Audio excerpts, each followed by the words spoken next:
Welcome into Pippins pregame, everybody. My name's Harmon Johnson. Down on the field during batting practice with Pippins head coach Kyle Crestangel. Coach, 2 more home games left. You've got tonight and then an expected sold-out crowd tomorrow. How do you set the tone tonight going into a big night tomorrow? Yeah, I think starting pitcher getting deep into a game. Had to use a lot of our bullpen yesterday. Anthony's kind of laboring. Definitely didn't have his A stuff, but his body's sore. Long season for him. But look for Dawson to get us on track. Look for him to go 4 or 5 innings. Hopefully flip the ball over to someone like a Cisco, a Wyatt, a John, a Big Nate, someone like that can go and kind of slam the door. But I think the offense, has got to be able to score more than just kind of won early. We have opportunities early in that game to score more than what we had. But we got to find a way to put some zeros or change some of these 2, 3, 4 spots to ones. So a little bit better defense. I think filling up the zone, no free passes or limited free passes, be a better recipe for success tonight. We won't get too sentimental yet, but tomorrow, the final home game. What has this season meant to you coming back after a year off? Yeah, it's given everything. It really puts in perspective how great the league is, how great the fans are. Obviously, the new ownership group, it's been amazing to see a lot more fans out here. But it really makes you enjoy it, not take it for granted. After a season off, you're hungry coming back to work, and been a great group of guys. Good season so far, and definitely got some more work to get done here before we get to the end. We talk a lot off camera about the guys that go from JUCO to D1 or from one place to another. Some news coming out today, Luke McGuire, who is with the squad for a while, committed to Seattle U. What can you say about Luke? Yeah, Luke's a great kid. What a great kid. Obviously a great personality on the mound, off the field. Had some great conversations with him up in Canada. Got a good head on his shoulders. Chihuahua guy. Used to coach up there, so kind of a little connection there. But he's going to have a lot of success. He's a starting pitcher by trade, very methodical, left-hand arm that's really can mix. I think he's still top 10 ERA right now in the West Coast League. But just, one of the many guys that got a shot to come to the West Coast League, have success, and level up to Division One. Our numbers, 7, 8, 9 guys that have showed up from JUCO, and they're now going to, a lot of guys going to dream spots, schools they didn't think were possible. But they come out, get some support, get some help from coaches, help from the league, help from putting up good numbers and getting to work and getting rewarded quickly. So excited for Luke, but just as excited for him as everyone else that's signed Division One letter of intents already. Let's focus back on the game. Who'd you pick to click? My pip to click tonight is going to be, let's go with Tommy Lamb, the old 6'7", not rocking that number anymore in the number 8, but being center field tonight in the 9-hole, you definitely can cause havoc on the bases. Guy that can go out there and had multi-hit games, but again, kind of like a different type of version of Garcia where they can impact the game in a lot of ways. And if he's swiping bags, making diving catches, getting base hits, he's definitely a spark plug all over. So I'm looking for Lamb to explode tonight. All right, Tommy Lamb, one of the many Whitworth Pirates on the squad right now. Good luck, Coach. Yes, good luck. All right, we have starting lineups coming up next. This is Pippins pregame.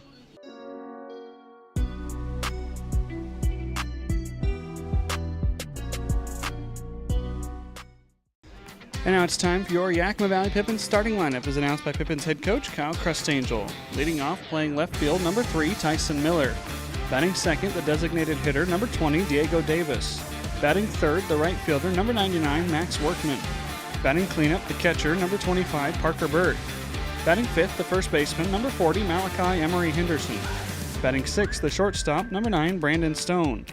Batting seventh, the third baseman, number 6, Yash Gupta. Batting eighth, the second baseman, number 2, Brennan Aoki. And batting ninth, the center fielder, number 8, Tommy Lamb. Again for Yakima Valley, Miller, Davis, Workman, Burt, Emery, Henderson, Stone, Gupta, Aoki, and Lamb. The starting pitcher tonight is Dawson Barabalt. We'll get you his numbers when we get back.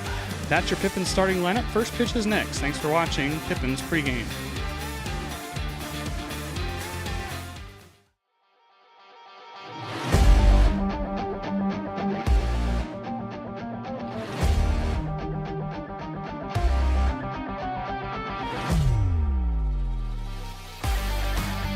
Seven pitches for Austin Dillon, trying to work through 6 and exit with the lead. The pitch, wave and a miss. Austin Dillon punches out 3 on 98 pitches. What an outing for the Pippins starting pitcher. Hard line drive, this is into right.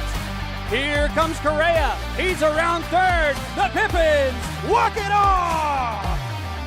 Malachi Emery Henderson, the hero against Richfield.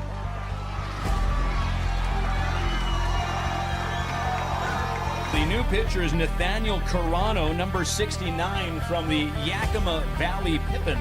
1-2, another nasty breaking ball from Nasty Nate.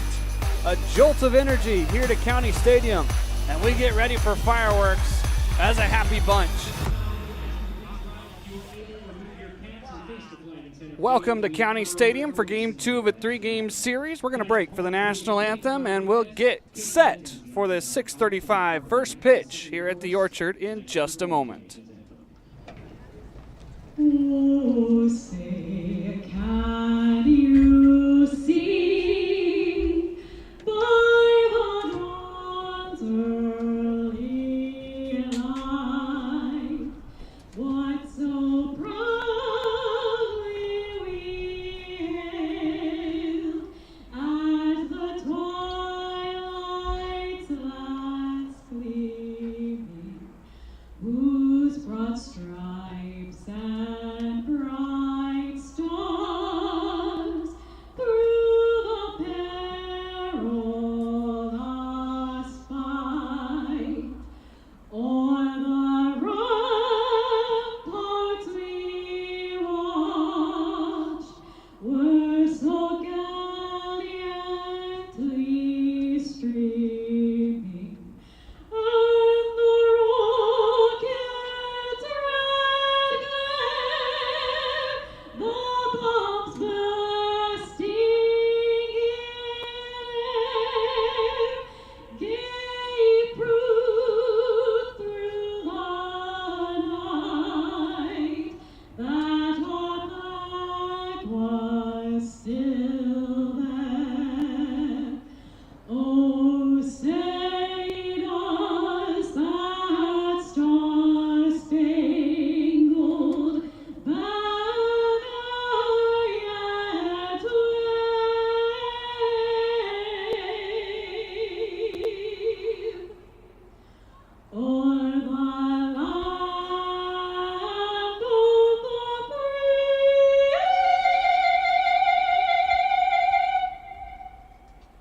and the home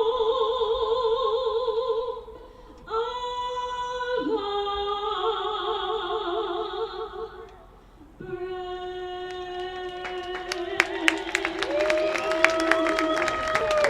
It's time for baseball here at County Stadium. The Pippins and the Drifters in Game 2 of a 3-game series. Welcome into the broadcast, everybody. My name's Harmon Johnson, your voice of the Yakima Valley Pippins. The second to last time I'll get to say that here at home in the 2026 season.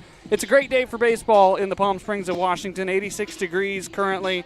Wind barely there. No precipitation anticipated. And the humidity sitting at around 22%. Should be a pleasant day. There's still folks filing through the gates as we get ready for Fan Appreciation Night tomorrow. But today, it's a very important day. Yakima Valley and Springfield come into this game tied for 5th place in the West Coast League South. Whoever wins today will be only one spot out of the playoffs. And so Yakima Valley going to send up a right-hander to try to get this good start underway, something we can't say over the last couple of nights for a Pippins starting pitcher. Dawson Barabalt, the right-hander from Northport, Washington, redshirted at Spokane Falls. He is 0-1 on the season. He has pitched in 3 games. He has started one of them. 7 2/3 innings and 11.74 ERA, 2 strikeouts, 2 walks. Now those are his stats in league play. He has started one other game. It was a non-leaguer. And so overall, those 11 2/3 innings, 11 hits, 8 runs, 7 walks, and 7 strikeouts. So for Dawson, the keys today, stay in the zone, let them hit it, and let's see if we can get through about 4 innings if you are Dawson Barabalt. Take a look at the standings. This game, uber important to both of these teams. Springfield trying to move to 21-26. They're having a red-hot second half. They're 7-3 over their last 10 games, and they would move to be only a couple of games behind the Portland Pickles in 5th place, trying to clinch their first postseason berth as a franchise. Yakima Valley, with a loss tonight, would then be in 6th place and then have to leapfrog the Drifters and the Portland Pickles to try to get into the postseason for the first time since the early part of this decade. So Yakima Valley trying to win tonight, get back even in the series, and then go for a season series victory tomorrow before you have a 6-game road trip to wrap up the summer down in Corvallis and Portland. Springfield going to start their bats the same way they did yesterday. Chase Nye, Hunter Meyer, Cooper Mullins, Nolan Miller all remain where they were in the lineup from yesterday. Evan Thomas moves up a spot after a single and a triple. Switch hitting catcher L.J. Lehue is in the 6th hole. Matthew Bollinger gets a start today. Colton Perez and Zach Story. So everybody 6 through 9 are brand new for the Drifters today. And so Barabalt going to have to limit damage. The Pippins issued 20 free passes yesterday, and they left 19 Springfield Drifters on base, suffering a 15-5 loss. Hoping that today, being a new day, provides a new result. We're going to be blue on blue. Don't get confused. Yakima Valley in the light, Drifters in the dark. Dawson Barabalt to get us underway. And we officially have begun, 6:32 p.m. It is 86 degrees in the Palm Springs of Washington. Just a few minutes earlier than the scheduled start time, but that's all right. That'll get us home just a couple minutes earlier. Quickly, 0-2 to Chase Nye. Last night's ball game was 3 hours and 46 minutes, as it looks like Parker Burt got a piece of this foul ball.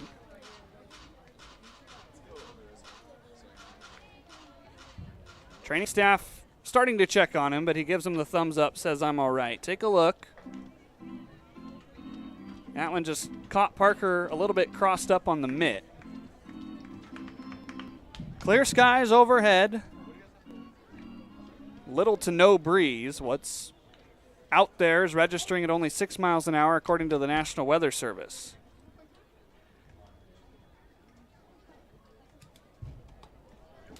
One ball and 2 strikes. Chase Nye last night officially 1 for 2. Now, how can that be if the Springfield Drifters had 7 trips through the order? Well, Nye walked 5 times.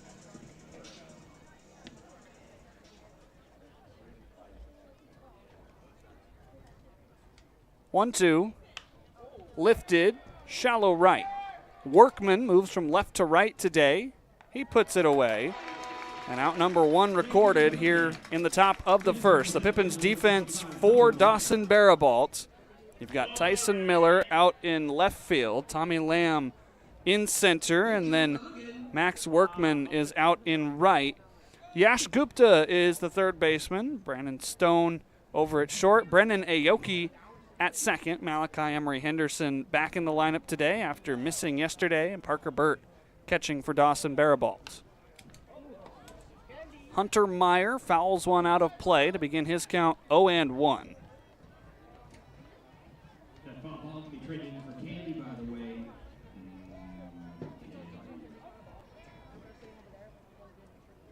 Meyer on the season for the Drifters, batting .298.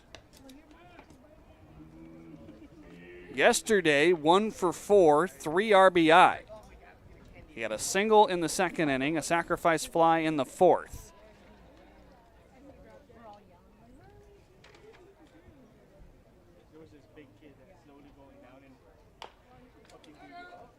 Tap foul.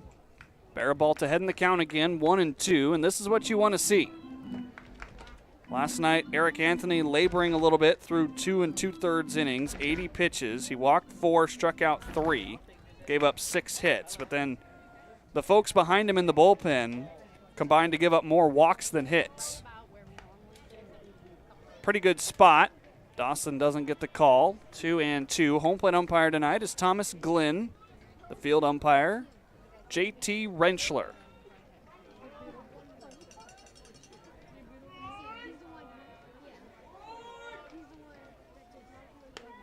Wave and a miss. The ball pops free. Meyer didn't realize it right away. Throw completes the strikeout.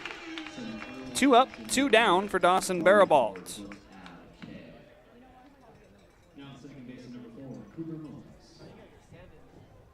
Very good start for Dawson to this point. Here's Cooper Mullins, the Michigan man from Eugene, Oregon, 4th season with Springfield. Inside out and foul. No balls and a strike. Cooper Mullins last night, 3 for 5. He had a double and 2 singles. He also had an RBI. Everybody in the Drifters lineup scored a run except for one man, Nolan Miller, who's waiting on deck. 0-2 quickly.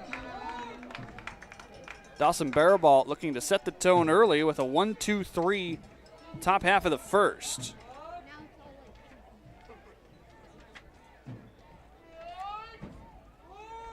Here's the 0-2.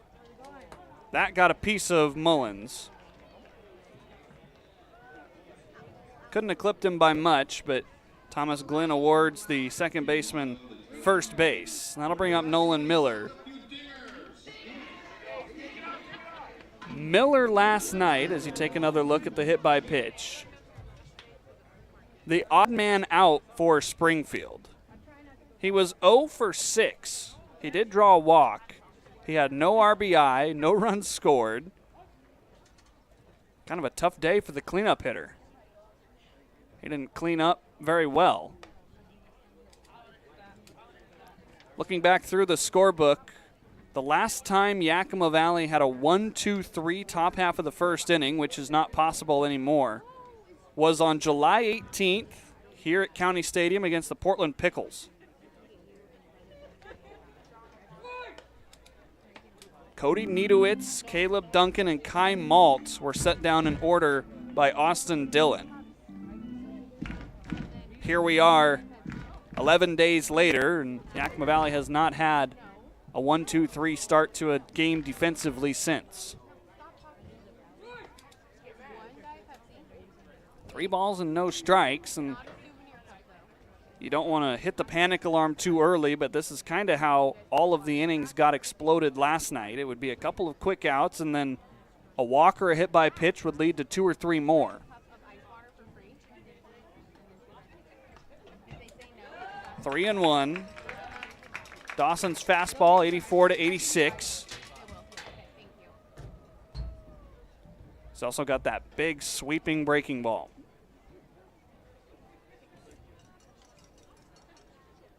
Gonna have to throw another strike here or coax a swing and a miss. Well, he coaxed the swing, not a miss, but it does work out in Dawson's favor, and the count runs full, so Cooper Mullins will be off at first.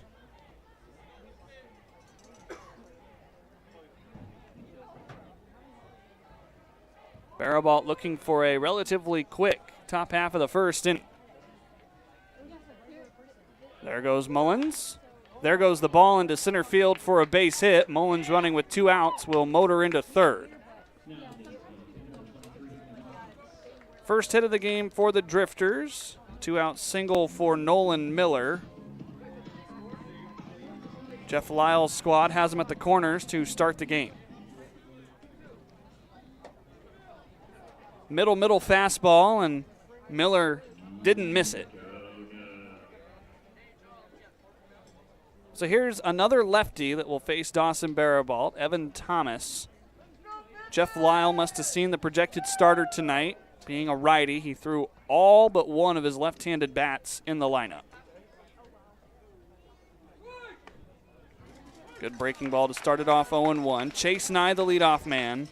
And then Cooper Mullins, Nolan Miller, Evan Thomas, L.J. Lay, who's a switch hitter, Matthew Bollinger, and Colton Perez. That's 6 lefties in a row that Dawson Barabalt has to face. 7 in total if you count the leadoff man. Springfield does have one left-handed hitter on the bench, that being Elliott Brown, who played left field yesterday.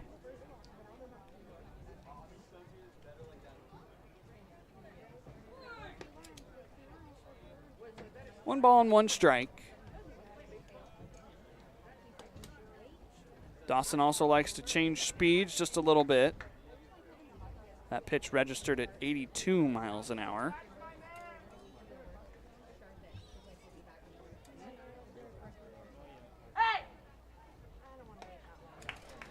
Wave and a miss. Evan Thomas wasn't patient enough on the breaking ball. Now the count's 1-2.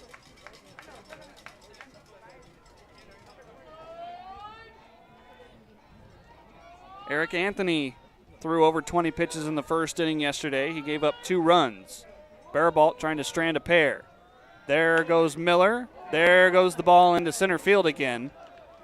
Same situation, but Springfield will lead it 1-0. Runners at the corners, 2 outs after a 2-out single.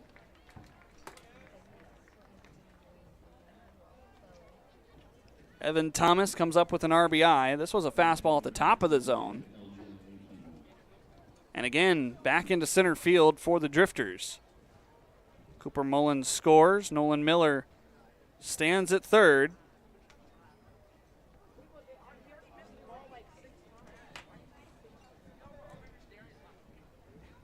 Dawson needs to dig in here, not let it get out of hand. Coming home to try to score is Nolan Miller. The ball dropped at the plate. Springfield leads it 2-0. Moving up to second in the process, Evan Thomas. Looks like Parker got crossed up on location. Didn't go too far away, but Barabalt just could not keep the ball in his glove. So that's a wild pitch that scores Nolan Miller and puts Evan Thomas in scoring position for LJ Lehue. We did not see Lehue yesterday. Redshirt freshman from Rice, a native of Houston, Texas. Runner takes off for third. Breaking ball and no chance for the Pippins. Good pitch to run on if you're Evan Thomas. Add insult to injury, the count's now 2-0.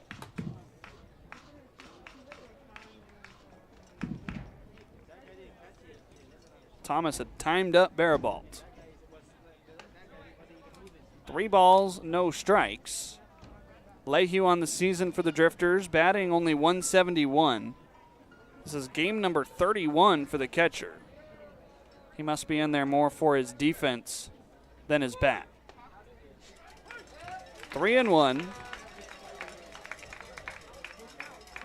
Pretty good crowd over on the third base side. There were still people filing in as we had the national anthem here in the ballpark. A mile high into right field. Workman getting used to the surroundings. He'll put it away. Springfield puts up a 2-spot for the second straight day in the first inning. And the Pippins bats have some work to do as we go to the bottom of the first.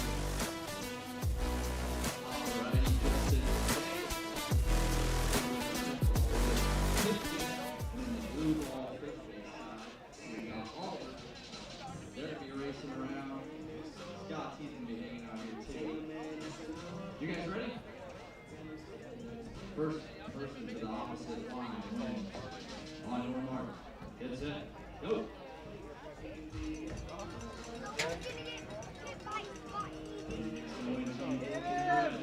What do we think? They're coming around the corner. Oh! Oliver's starting to take some. Oh, but Scotty's going to give him a little help. And I believe Oliver will be our winner today. We'll help give it up for Kitten and Oliver.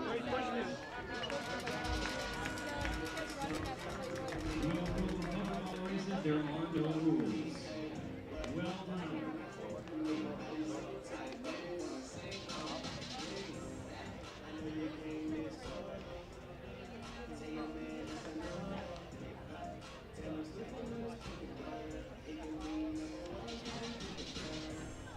Bottom of the first inning here at County Stadium. Springfield sending out a left-handed arm to start against Yakima Valley.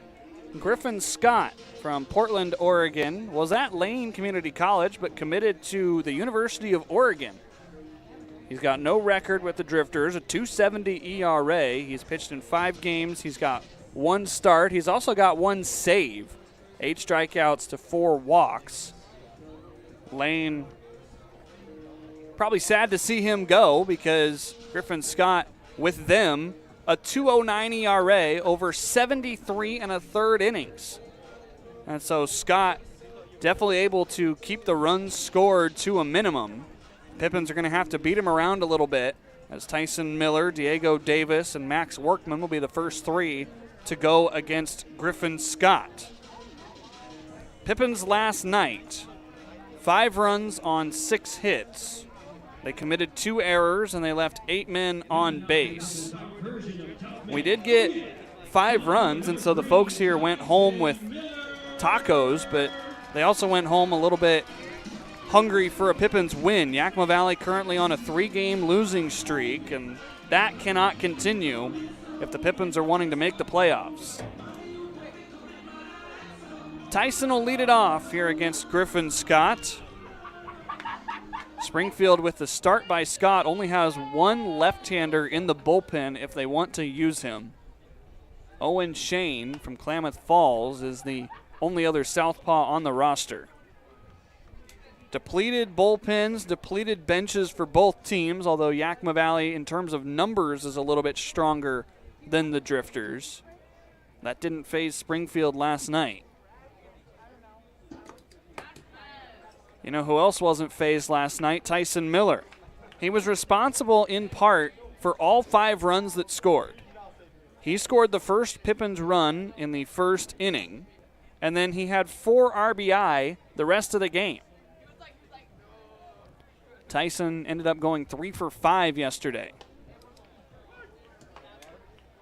2-1 to the man from Cal State Bakersfield. Miller, with that 3-hit game, moving his batting average up to 280. This is game number 45 if you include non-leagues for Tyson. He has certainly been a workhorse for Yakima Valley.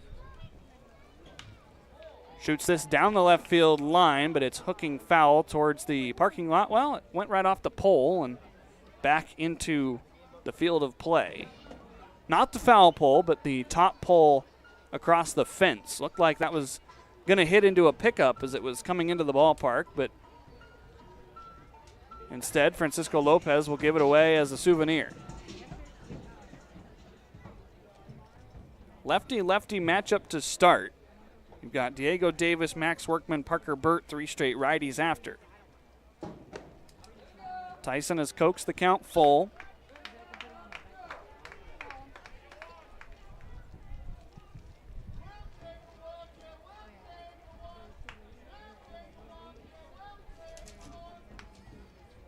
Griffin Scott with 4 walks on the summer in his 5 games. Tyson going to stay alive. I was over in that part of the parking lot earlier today picking up some loose pearls from batting practice. I was shocked to see that there were 4 of them over there. I gave 1 away to a kid on the way back. The other 3 are up in the booth with me right now.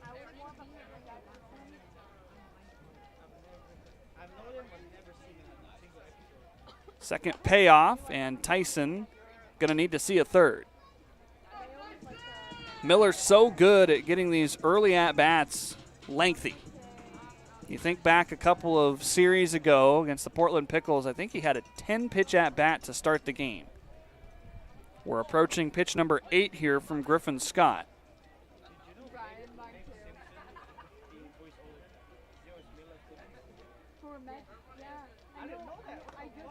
Tyson couldn't stop his swing. He's rung up either way. Doesn't matter if it's forward or backwards. It's a strikeout for Tyson Miller, and that'll bring up Diego Davis.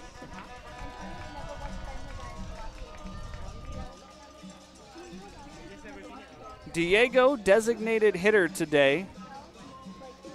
Davis from the University of the Pacific. On the summer with Yakima Valley, this is game number 10. He's batting .226, but he's had a pretty good last couple of games as he is going to bounce one off the plate. 1 pitch and 1 out, just as I'm praising his hits. He went 2 for 5 against Corvallis on the 26th, and he scored a run. This guy doesn't need to change his name. Max Workman.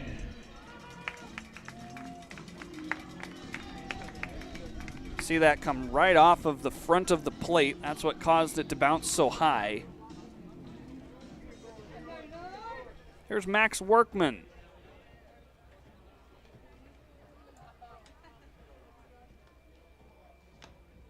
cutting and fouling back 91 to fall behind in the count. Workman was 0 for 4 yesterday in his debut with the Pippins.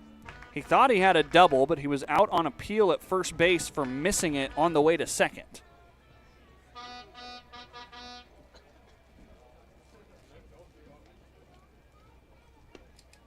The Spokane native staying home for his JUCO ball with the Bigfoot.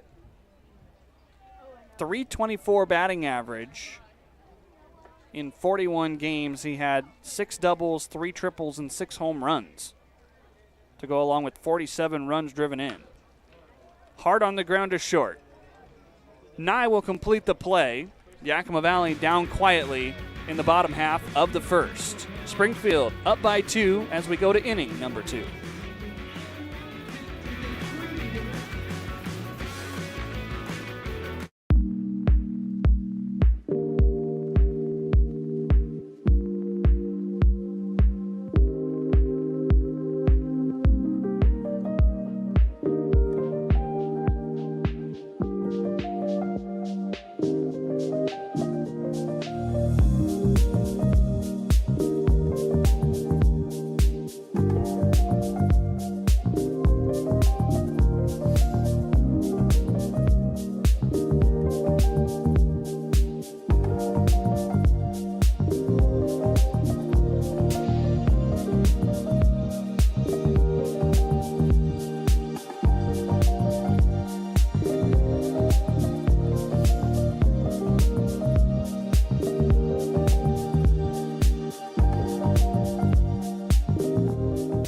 At Cascade Natural Gas, we help smart businesses cover their bases, old, new, and in between. No matter the age of your building, they all benefit from energy-efficient choices. Cascade Natural Gas offers a long list of incentives for energy-efficient upgrades. Upgrades that save your business money every day. Become one of the many Cascade business owners benefiting from the quality, comfort, and savings of energy-efficient upgrades. Join Team Energy Efficiency and take advantage of rebates from Cascade Natural Gas.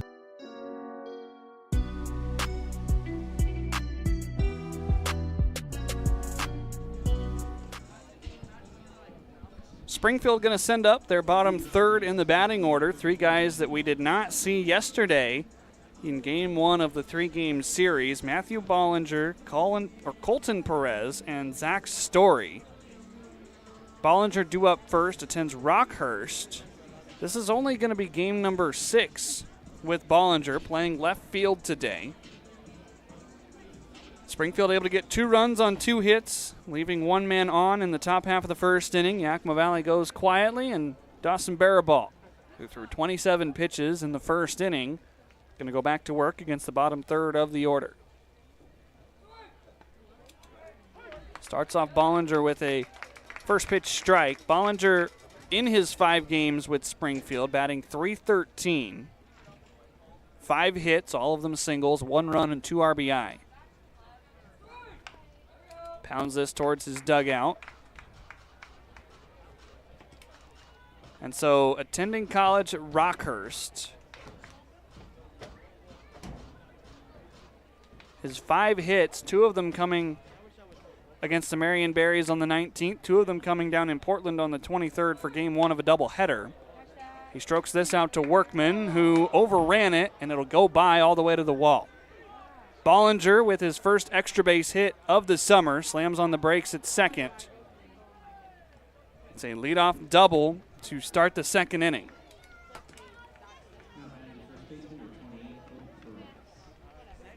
Workman played left yesterday, so getting his first look at the angles out in right field here at County Stadium. I think he thought this was dying a little bit quicker than it was.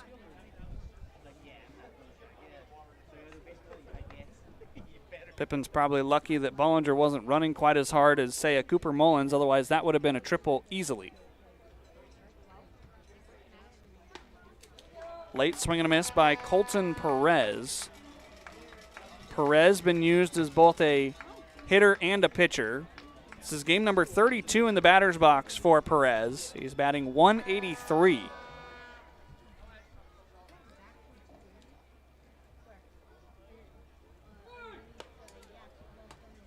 Utility player from Vanguard calls Laverne, California home. For Perez, he's got 11 hits and 60 at-bats, 3 doubles, 1 triple, and 2 home runs. So 6 of the 11 hits for extra bases. Barabalt really slowing down the breaking ball now. That one registered at 67 miles an hour.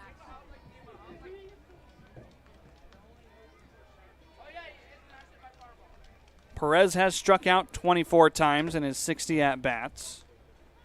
Dawson does have 1 strikeout so far tonight. On the doorstep of number 2.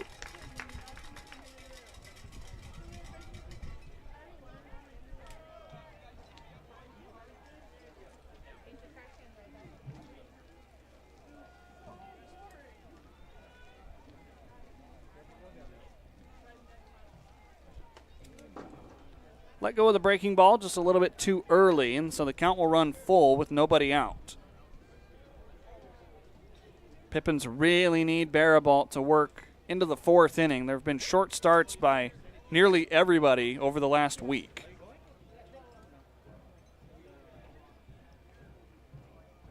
Cut on and missed strike 3. Colton Perez down. Dawson Barabalt, strikeout number 2, and that'll bring up the number 9 hitter, Zach Story.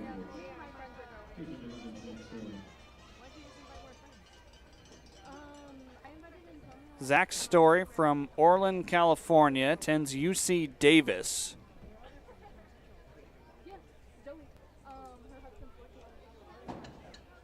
With Springfield batting .214. This is game number 26. Good start. 0-1.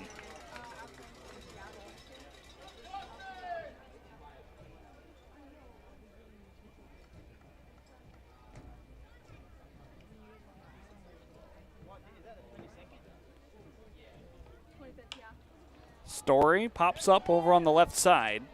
Stone, the captain of the infield, gives way for Gupta, and neither guy had a beat on it.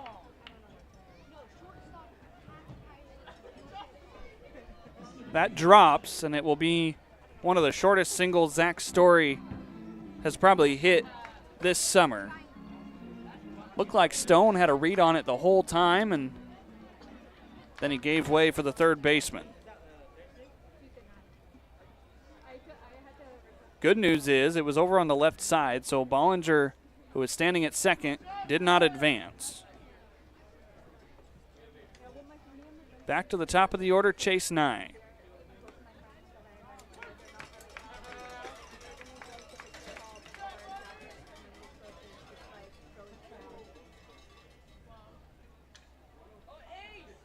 Nye standing at 5'8", 170.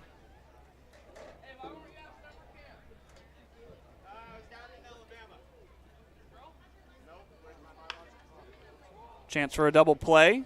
Aoki to Stone, on to first, in time. A twin killing for Yakima Valley, 35 of them on the summer, and that'll help Dawson Barabalt settle in.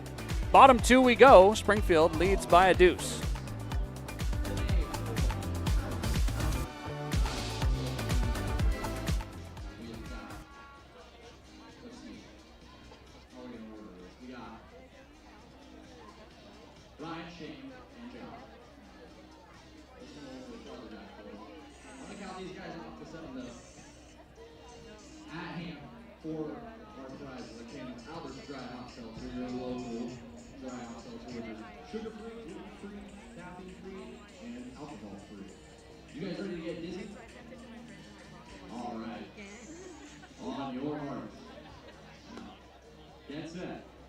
Start spinning.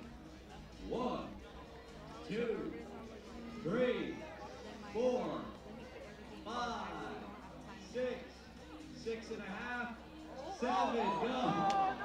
1 down. We might not get a winner tonight. Who's gonna make it? Oh my gosh, it is our winner. That was an all-time right there, folks. Give it up for Josh, Shane, and Ryan tonight, guys. I will say Griffey set a record. land speed record for most rotations in a Disney bat race. Well done. That was not because of Albert Seltzer. Albert's is not alcoholic, but it is full flavor. Crisp, refreshing Albert Seltzer.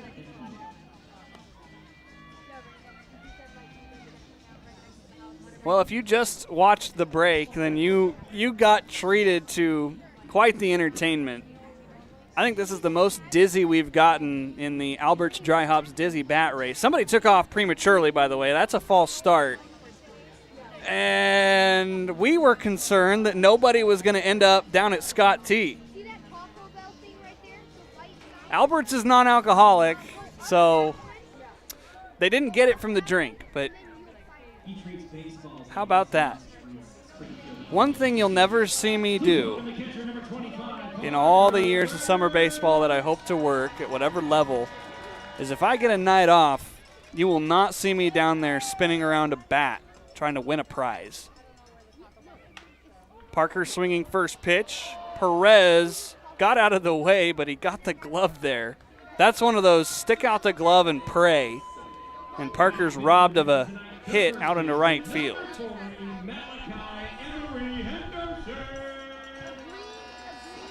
I mean, just take a look at how Perez approaches this.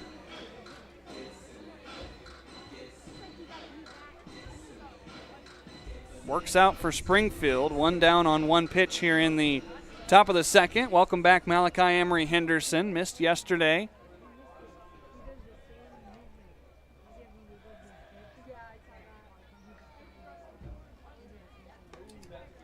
Malachi, a little bit of an illness, but he is back in the lineup today. Back over at first base as well. Lefty-lefty matchup against Griffin Scott.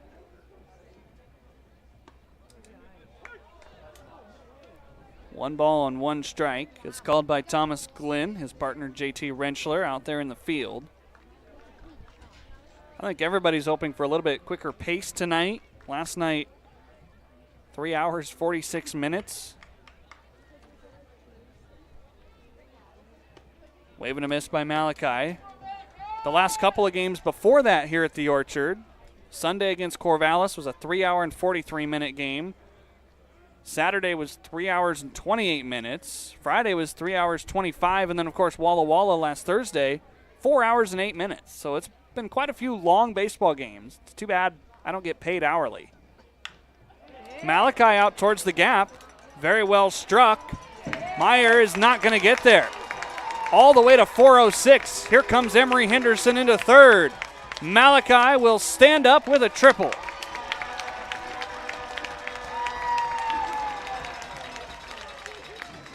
Malachi making Springfield's defense look silly. His walk-up song translating into a triple here.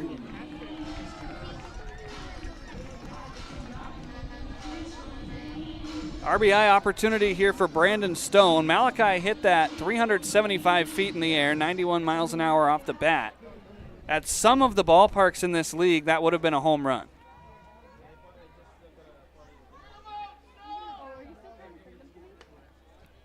Brandon Stone takes a first pitch strike. Down at Springfield, Hamlin Sports Complex, that might have pounded right off the top of the wall. I believe center field out there is about 390. Might be shorter, though. Trying to remember. One ball and one strike to Stone. Stone, a 256 hitter. This is game number 13 for him in a Pippins uniform.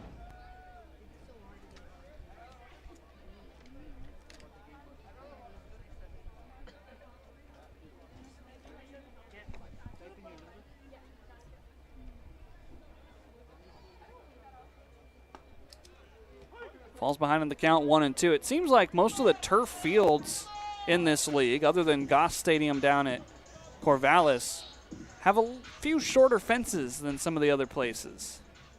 Think of Ridgefield. That's a launching pad. It's only about 310 down the lines. Only about 375 to dead center. Springfield's a little bit deeper, though. 2 balls and 2 strikes.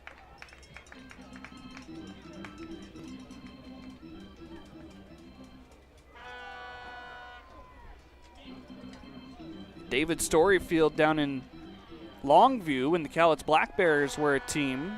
A little bit shorter, but you also had the wind blowing in most of the time.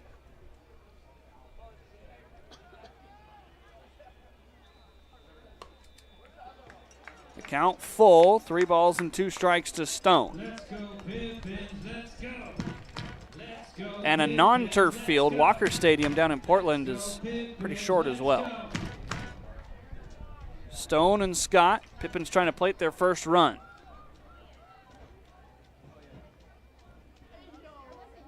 Southpaw brings the payoff. Stone watches strike 3. Both strikeouts tonight for Griffin Scott have been of the backwards K kind. Both looking. Here's Yash Gupta. Gupta so far with Yakima Valley still without a hit. 19 trips to the plate. He has walked 6 times. He has struck out 8 times, but he does not have a base hit. What a time to get the first one here tonight. Griffin Scott living right at the bottom of the strike zone. That's where he got Brandon Stone looking. That's where he got strike 1 in this at-bat. Fastball zips in at around 91 for Scott.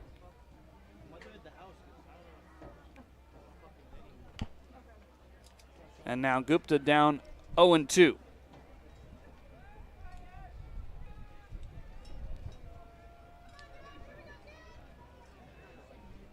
Pippins trying to avoid leaving Malachi 90 feet away after his first triple of the summer.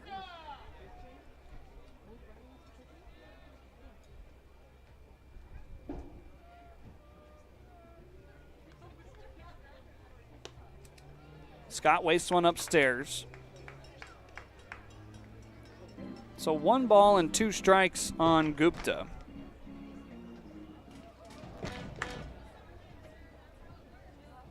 When he has made contact, it's been on the right side of the diamond.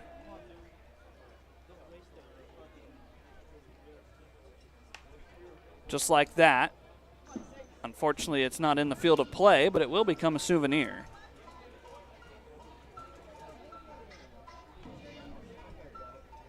There's a potential first run for the Pippins tonight. The man in the box, Yash Gupta, trying to bring him home.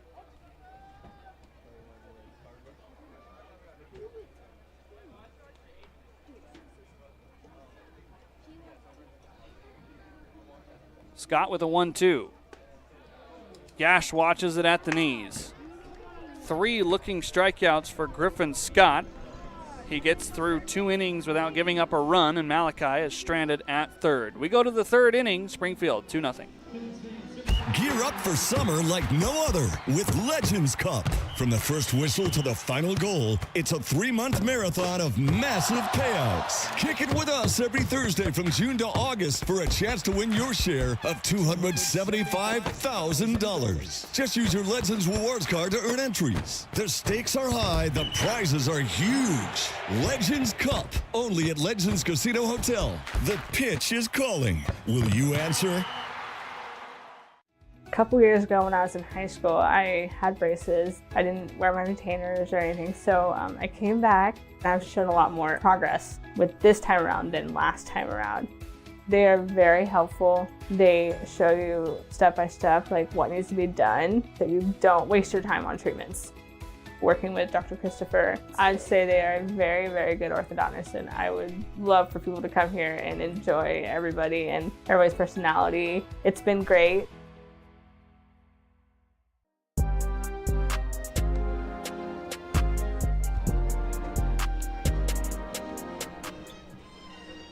Here's your look around the West Coast League today, Wednesday, July 29th, 2026. A week from tonight, everybody will be playing in their regular season finale. But here's how we line up. Bellingham and Marion. You've got Ridgefield visiting Corvallis. The Knights took game 1 last night. Wenatchee at Kelowna. Bend came from behind and beat the Portland Pickles last night. And so they're up in the series 1-0. Kamloops hosting Edmonton. Walla Walla in game number 2, a 7-inning game against the Northwest Star Nighthawks as they complete their non-league week. Victoria hosting Port Angeles, and then Nanaimo has a game underway right now against a non-league opponent, the Coquitlam Angels.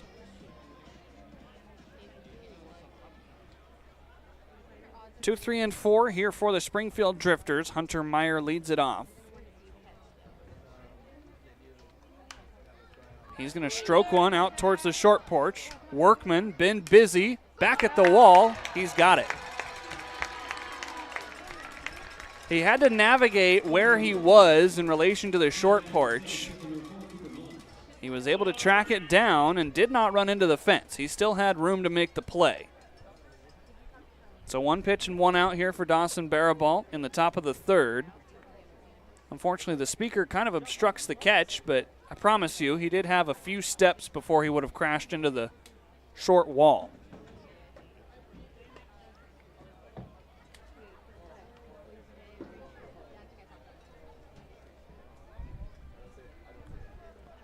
Cooper Mullins was hit by a pitch back in the 1st inning. He would come around to score on the RBI single by Evan Thomas. Stone not going to get this one. A seeing eye single for Mullins. He's been on base twice.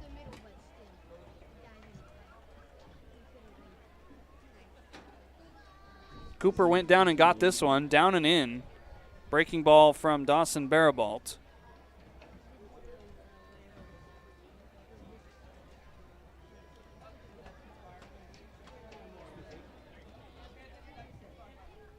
So here's Nolan Miller, had a single back in the 1st inning. He would come around to score on a wild pitch.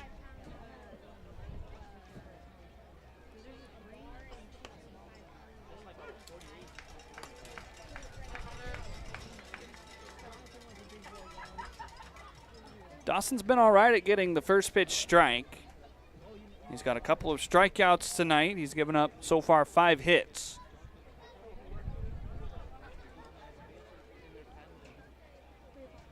Mullins takes off. Breaking ball, no chance for Parker to throw him out. Stolen base for Cooper Mullins. These Drifters picking pretty good times to run. They know that Dawson has that slower breaking ball in his arsenal.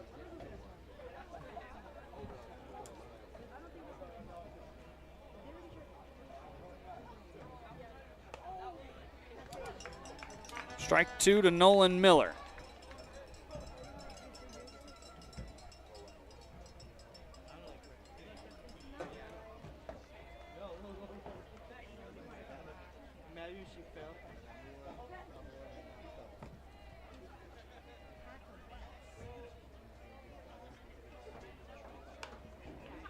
Out to center field, Lamb with his first opportunity of the day. Mullins tagging. He's going to try to test Tommy, but what a throw by Lamb to keep Cooper Mullins out there at second. Tommy threw a frozen rope over there to Yash Gupta.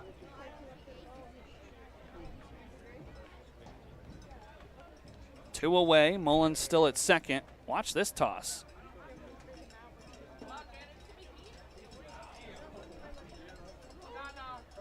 Evan Thomas had the RBI single back in the 1st inning that made it 1-0 Drifters.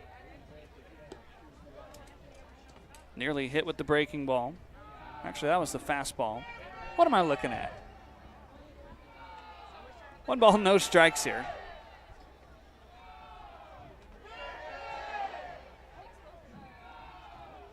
Evan Thomas from Fallbrook, California, where he attended Fallbrook High School. 6'4", 195. How he's listed. Fouls this to the screen, 1-1. At Fallbrook, he was a standout athlete. 10 varsity letters, 4 in baseball, 4 in football, 2 in basketball. He has 3 Fallbrook High School records, career hits, 132, baseball games played, 123, and football games played with 40.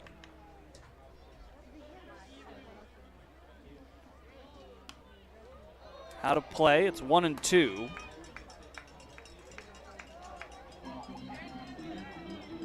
He was second team All Palomar League as a junior. He hit .418 as a senior. Three-time team captain, three-time league honoree in football, and a captain when he played basketball as well. Quite a decorated sporting career in high school for Evan Thomas. Now he pops this up on the infield. Stone's going to take charge on this one. He puts it into leather for out number 3. Back-to-back zeros hung by Dawson Barabalt. Bottom third here at County Stadium. Up next, 2-0 Drifters.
Donut eating contest as we celebrate Homer Night as the Springfield Drifters in town. The defense for them, well, Shea had it. We got to get ready to play. They're moving too fast. It's a slower pace of play, but they're moving too fast in these breaks. Brendan Aoki takes a first pitch strike. 8-9-1 due up for Yakima Valley here in the bottom of the third. We've been trying to get that Springfield defense graphic in. We didn't do it yesterday. We're getting pretty late in the game here, all things considered, for the defense graphic. Brennan Aoki out on a routine grounder to Mullins. All right, let's take a look at it. Out in left field, you've got Matthew Bollinger. Then in center, you've got Hunter Meyer. Right fielder today, Nolan Miller. Around the horn, third to first, you've got Zach Story and then Chase Nye. Cooper Mullins out there at second. Colton Perez manning first base. LJ Lehue doing the catching. All right, we got it in. Here's Tommy Lamb. Wave and a miss, first pitch to Tommy. Whitworth Pirate from Kennewick, Washington. Tommy batting .333 for Yakima Valley, 10 hits and 30 at-bats. That's easy math. He's got 1 double, 2 runs scored.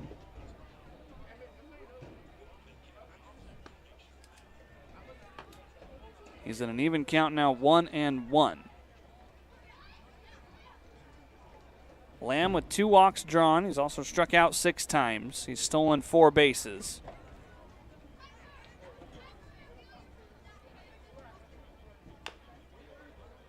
Tommy bounces this one foul. Varying levels of action for Lamb. He was with the team to start the year.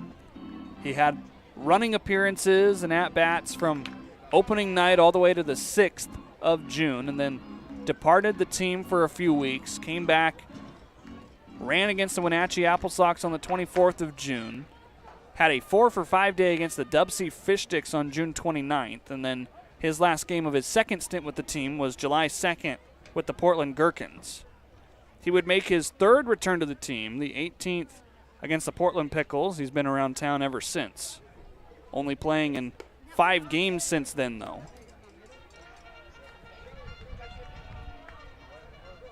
Lamb going to be used quite a bit here down the stretch with injuries to Luis Garcia and Jay O'Neill, a couple of the mainstays in the outfield for the Pippins.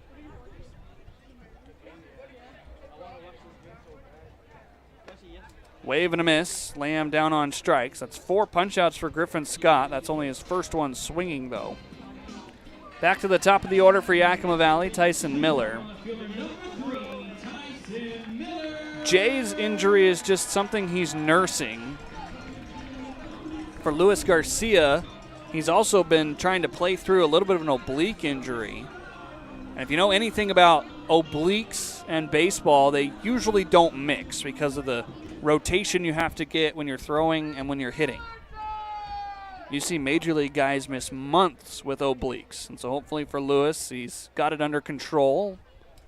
He's still down in the dugout with the team, and I know he's itching to play, but being held off of the field right now just as a precaution.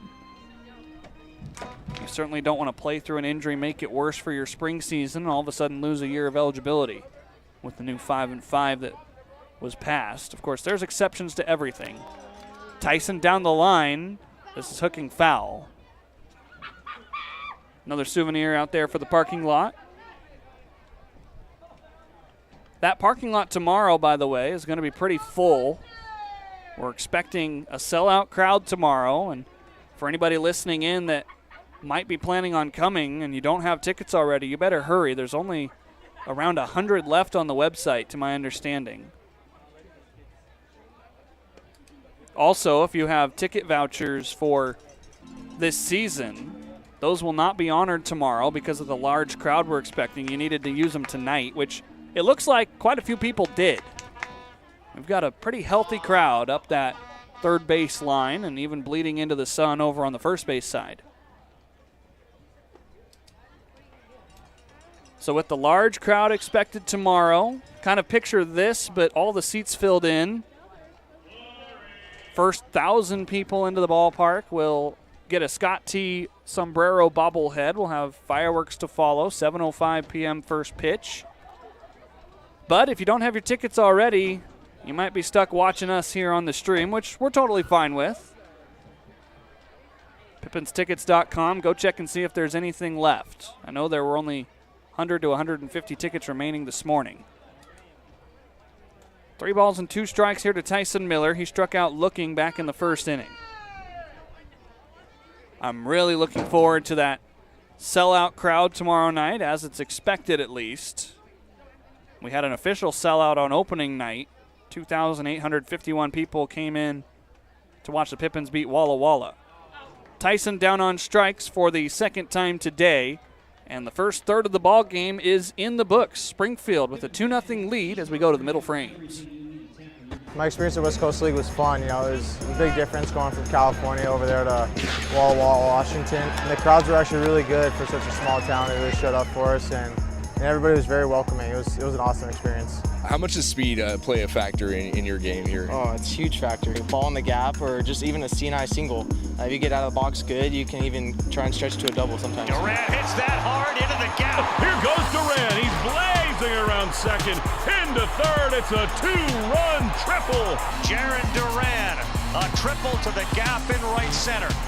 For me, that summer was about embracing like new teammates and embracing new challenges, because you know you're seeing different types of pitchers and it's really fast-paced, a lot of bunting, some new positions, new skills. Kind of helps with like leadership and like getting to know guys, and it was a good development for me in a lot more aspects than I expected. That was some of the best coaching staff that I've had. Back then I was a second baseman. You know, I thought if I just played really good second base, I'd be able to stay there, but they better use me in the outfield, which is awesome. You know, I'm loving it now. On the defensive side, you've been making some pretty good plays. You've been playing really all over the field now. Hit coming on Durant, diving ahead, he's got it. What can he do at this point?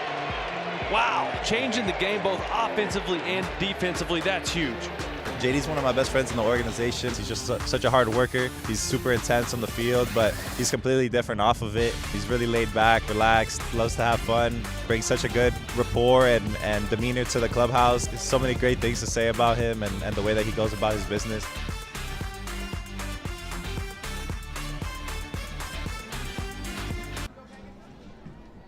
Top of the fourth here at County Stadium. As I was mentioning, potential sellout crowd. The first 1,000 people through the gates will get one of these, the Scott T. Pippins Sombrero bobblehead.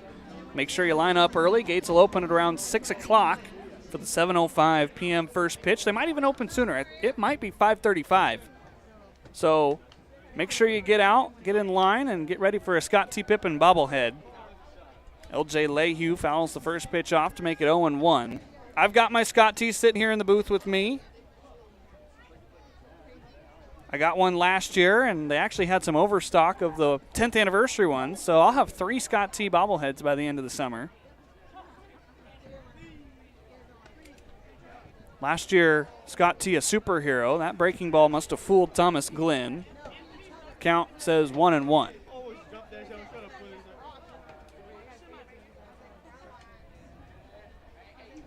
Lehue flew out to right field in his first at-bat. Good breaker there by Barabalt. It's 1-2. Yesterday and bleeding into today, folks got the team trading card set. Yakima Valley Pippins, 30 of the players that have been here this summer. Back up the middle. Tommy coming in. He'll make the catch without having to lay out. One down here in the top of the fourth.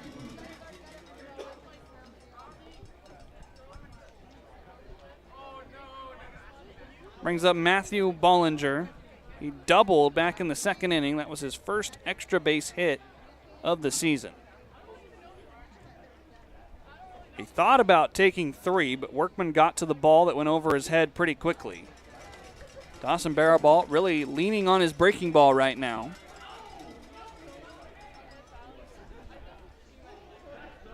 Springfield and Yakima Valley sitting 8 games out of first place in the overall standings. 7 games left to play after tonight. Slow tapper bounces foul. 0-2. Pippins would have to win out. The Sweets would have to lose out, but Walla Walla not playing a league game until Friday. Everybody's going to either gain or lose a half a game on the Sweets tonight.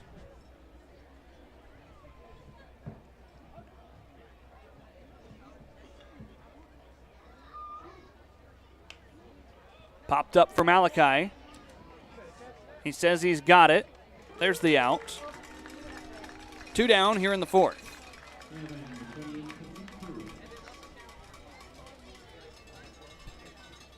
Colton Perez struck out swinging against Dawson Barabalt back in the second inning. Dawson tries to work a relatively quick fourth inning here.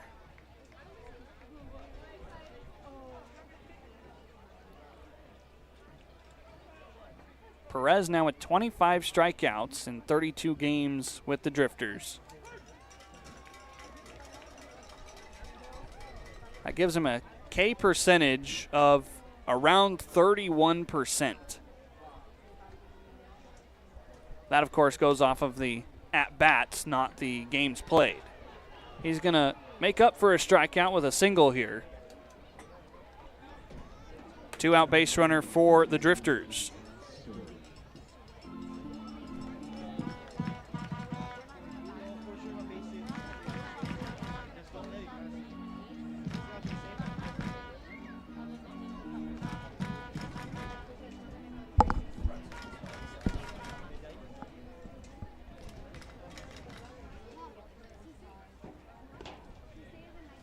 Zach Story takes strike one, another breaking ball from Barabalt.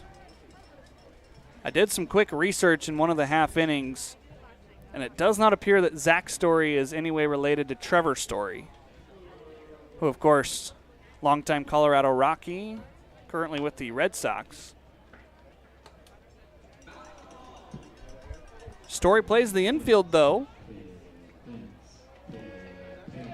I remember the Rockies days when Yeah, Nolan Arenado at third, Story at short, Charlie Blackman in center field. What a time to be a Colorado sports fan if you lived in the area.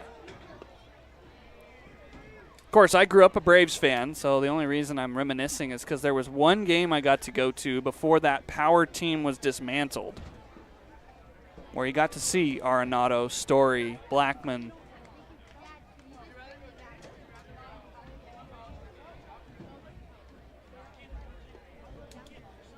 Two balls and 2 strikes. I think ironically also, that game I went to where I saw those 3 play, the Braves had Josh Donaldson over at third base. Which, if you remember that one year that Donaldson was with Atlanta, that was a rejuvenation for his career. It extended his major league career by probably 2 to 3 years. Got him swinging, handcuffed on the inner half. Dawson Barabalt with 3 punchies as he works through 4 innings. 2-0 the score. Pippins bats. Time to come alive.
Both lefties and the dugout, we do have some beer. And I'm from Homer Simpson. You should have it on Wednesday night.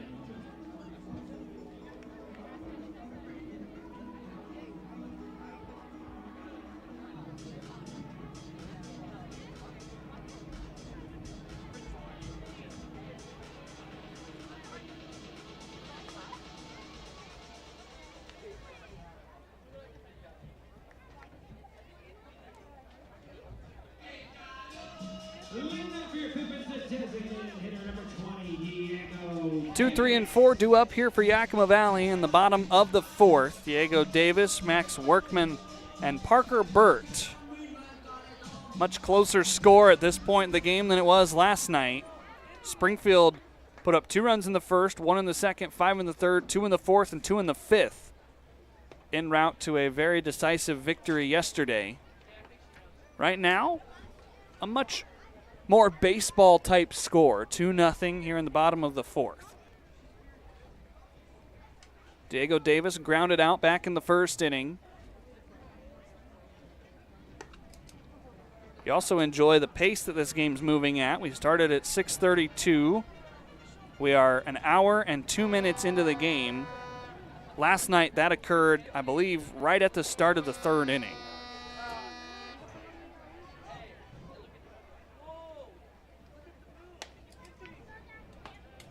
Three balls, no strikes to Davis. Griffin Scott has 5 strikeouts.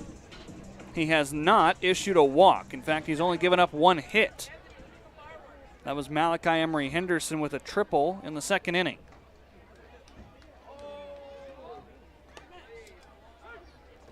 Davis taking all the way.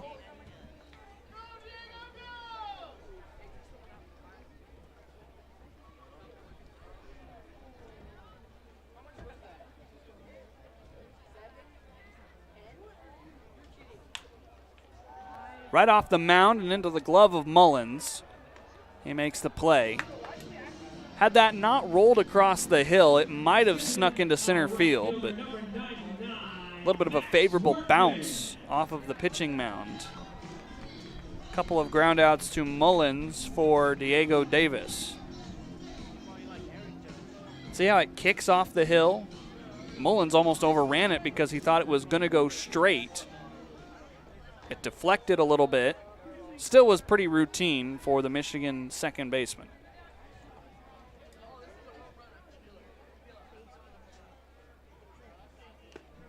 Workman, big hack, comes up empty, 0-1. Max still looking for his first hit as a Pippin. Game number 2 for him.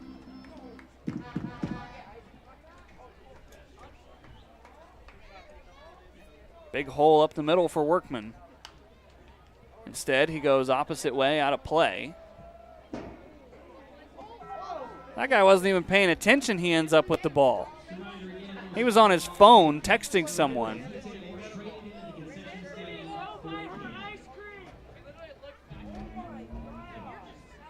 That's a good deed. You weren't even paying attention. End up with the baseball. I wish I had that kind of luck when I attended games as a fan.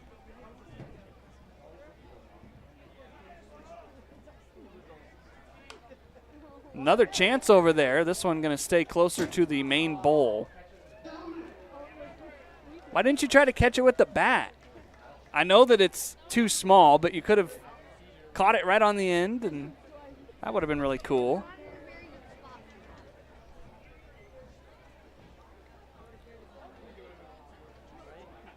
Our public address announcer wow, excuse me. What I was trying to say was our public address announcer, Justin, ended up with a baseball in his Coca-Cola the other night. I believe he caught it with the cup after it bounced and hit Ralphie, who was doing the sound. He took a drink of it like you're supposed to and then threw it away. 2 balls and 2 strikes. Scott still zipping in 90 miles an hour.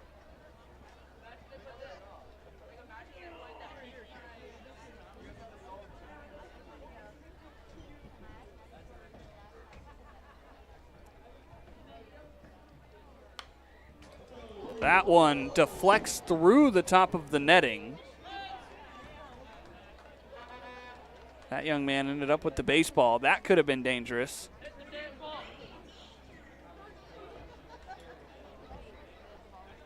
I'm glad the people down in the front row were paying attention, because sometimes you see it right up at the top of the net and you give up on it. Long at bat here, worked by Workman.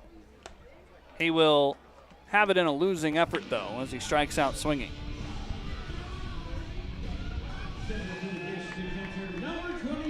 Here comes Parker.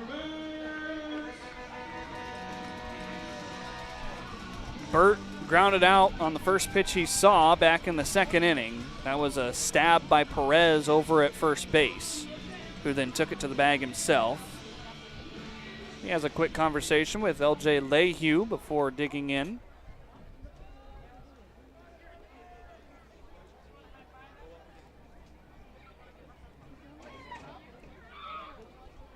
Parker swinging first pitch again.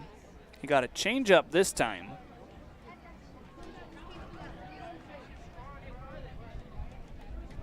Griffin Scott has set down every Pippins bat he's seen except for Malachi Emery Henderson, who got a 3-bagger with 1 out in the second inning.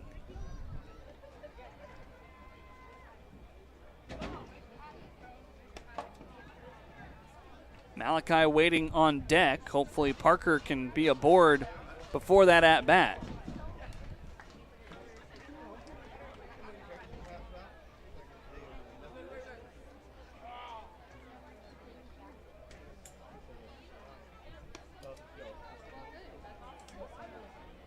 Not quite as tight of a breaking ball as Scott would have wanted, so now Parker ahead in the count.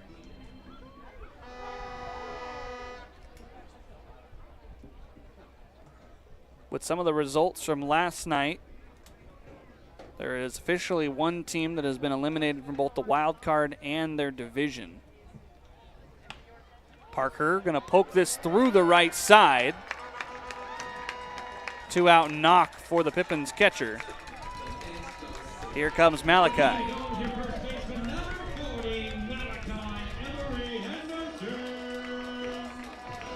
This was an inside fastball that Parker was able to pull the bat all the way through. Squirts right between Perez and Mullins, and now Malachi's got a chance to tie the game. That's the nice part about being down by only 2 is one swing in this scenario can make it a brand new contest.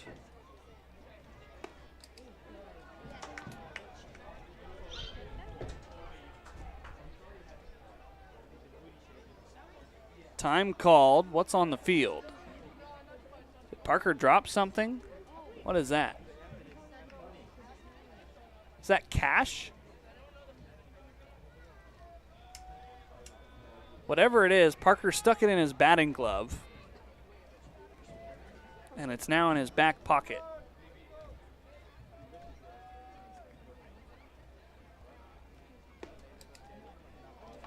Two balls and no strikes to Emery Henderson. I know Parker's not the kind of player that would try to bribe the first base umpire. If it was a wad of cash, I don't know. My other question would be is if it was cash, why are you having it in your baseball pants? Griffin Scott requesting a new baseball. I think he also wants to talk some strategy with LJ Lehue as the transfer is complete.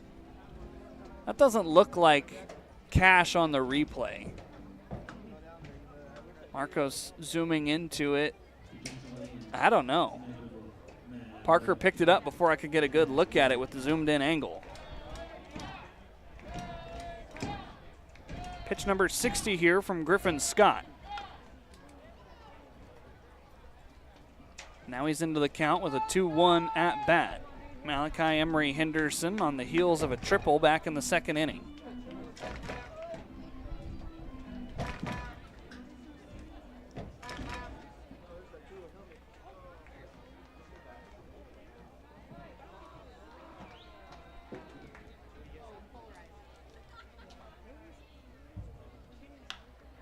The opposite way, a dying Quail dumps in for a single.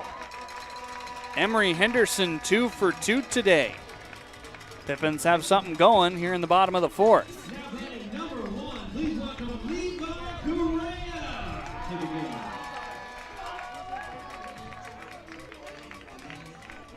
This was a 85-mile-an-hour changeup that Malachi just served the other way, and now we're going to get a quick meeting on the mound. Griffin Scott, who had worked pretty clean to this point, has given up back-to-back hits with 2 outs. Hey, earlier today, fans, before we came on the air, Yakima Valley Pippins honored their host families, the men and women, the groups, the families that come together and offer a room in their house, a washing machine, and maybe some food every once in a while to help get our players to and from the ballpark and give them a place to stay while they're out here. It's always cool to see all the little kids with their host players, all of the older couples that maybe are filling the holes of some grandparents or some grandchildren. So really thankful to all of our host families, really thankful to my host family, Ira, Isaiah.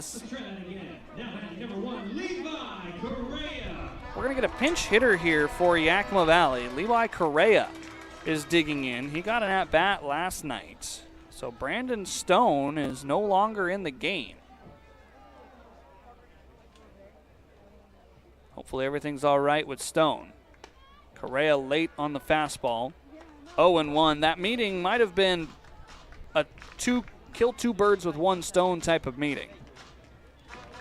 Try to calm down Scott and also try to talk strategy on what kind of hitter Correa is.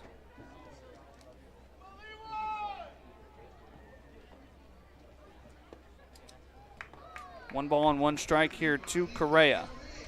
In the pinch hit at bat yesterday for Jay O'Neill, Correa drew a walk, but then was the lead out on a double play. That double play would end up ending the game.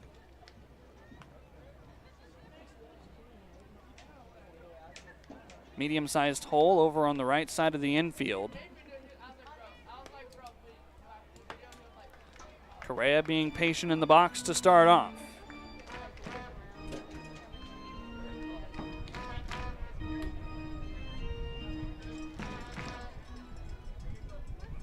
Parker Bird, a 2-out single through the right side. Malachi Emery Henderson, a dump into the left field area in front of Bollinger.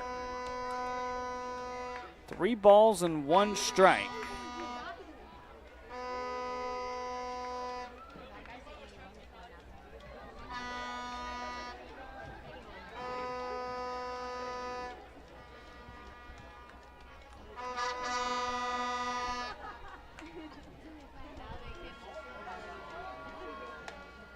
Levi late, the count runs full, and Parker and Malachi going to get a head start. Everybody stop your feet. Everybody stop your feet louder. Everybody try to break. Pretty decent sized crowd trying to get behind Correa.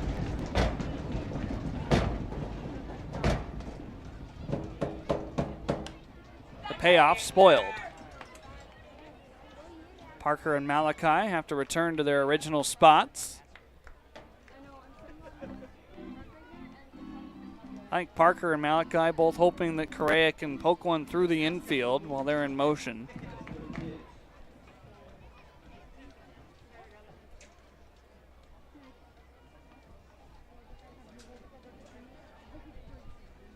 Be a second payoff pitch here to Correa from Scott.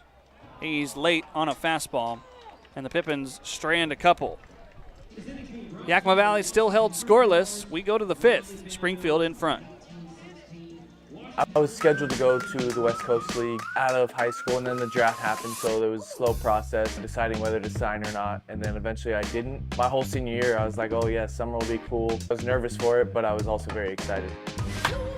The group of guys that we had there was special. You know, I was jumping into a new group of kind of older guys. Most of them were a year or two older than me. It was really good for me being like a younger player. They kind of showed me the ropes of what college baseball and summer ball was about, and really helped me through that whole process.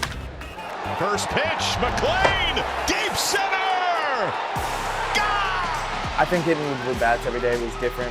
Playing every day that consistent was different for me. Coming from high school, the competition was good. It was a good introduction to Pac-12 baseball. You got guys throwing every day who are top of the rotation guys in college, Friday night guys, Saturday night guys, and get to face that as a senior going into a freshman year was really an advantage for me because it really made me get better and realize I need to get better quick. But it was a lot of fun. You know, everyone in Bellingham welcomed me with open arms, and it was a great first summer ball experience. I couldn't ask for anything more. My host family was so awesome. I mean, the Ayers, I still talk with them like weekly, maybe once every 2 weeks. To form that connection, that relationship that I still have with them and other teammates, I'll remember those for the rest of my life. Bellingham fans, thank you guys for always supporting me. I really appreciate it. You guys made it special for me.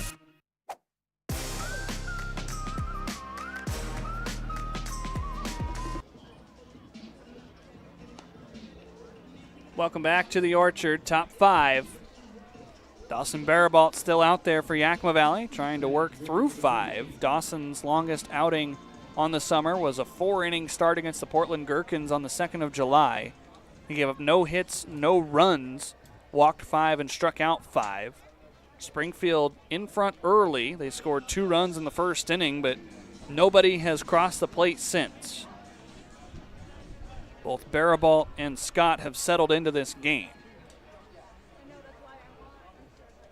Top of the order due up here for the Springfield Drifters. It's Chase Nye, Hunter Meyer, and Cooper Mullins. Springfield has left 4 on base, Yakima Valley 3. The Pippins with 3 hits, the Drifters with 6.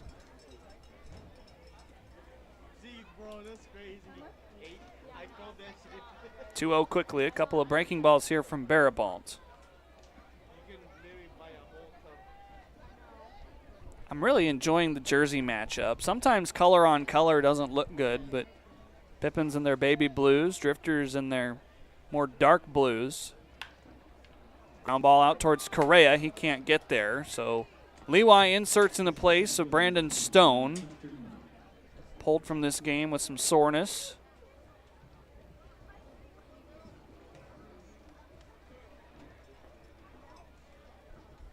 That'll bring up Hunter Meyer with the leadoff man aboard here in the top of the 5th.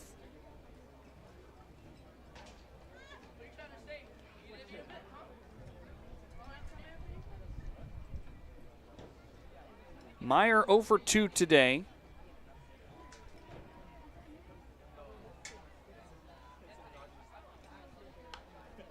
Oh, man.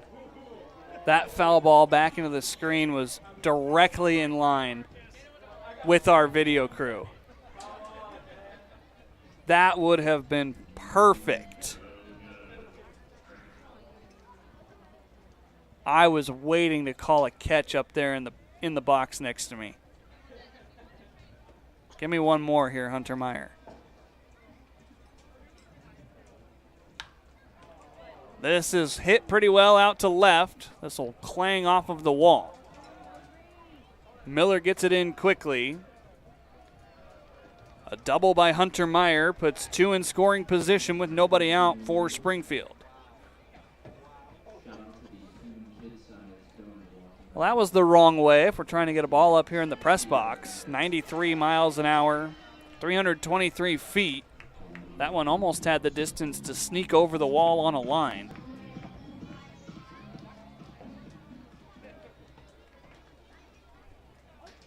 Cooper Mullins with the corner infielders pulled in.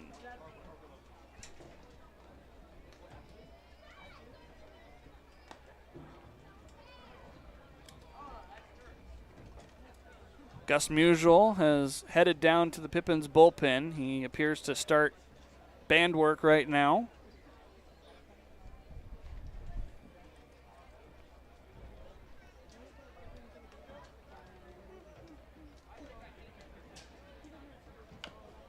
Breaking ball foul.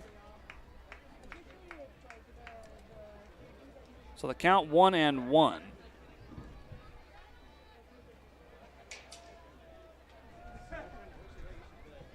Dawson can get through 5. That would be a huge help for Yakima Valley's bullpen, who used 4 arms yesterday in the loss. Before that, used 4 more against Corvallis.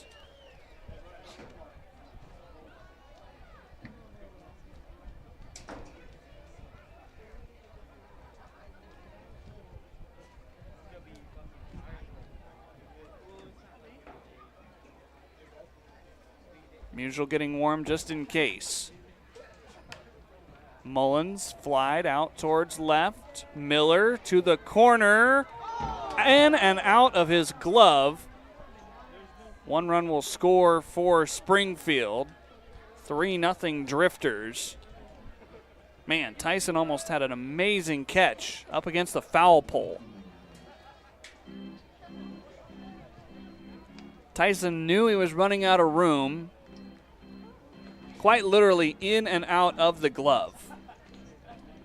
That's a double for Cooper Mullins. That'll give him an RBI. Springfield leading by 3 now. 3 straight hits to open up the 5th inning.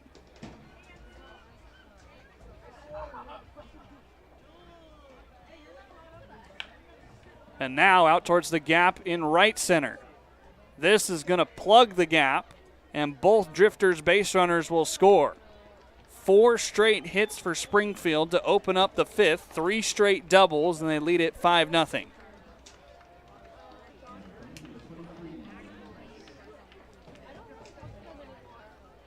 Nolan Miller making up for lost time yesterday after going 0 for 6. He is 2 for 3 in tonight's contest.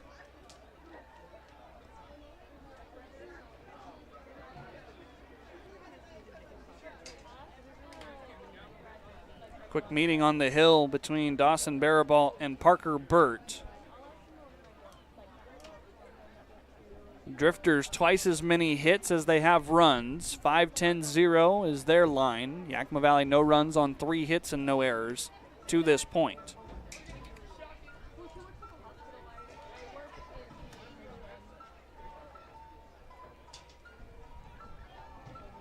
Dawson trying to recenter here after giving up 4 straight hits.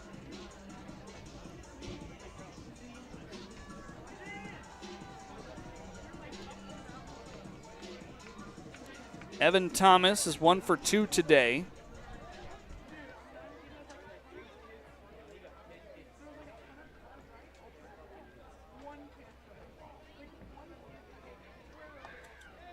Parker crossed up on a breaking ball. Moving up to third, Nolan Miller. That might go down as a passed ball. It was outside, but Parker usually stops those. It is a passed ball.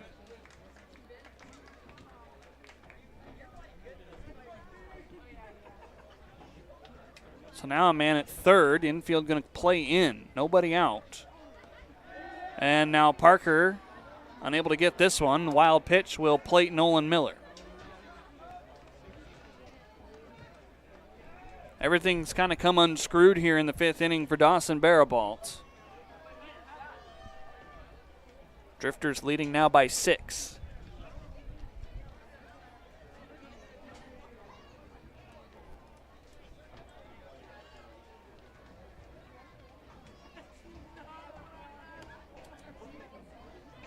Evan Thomas nearly plunked. It's 3-0.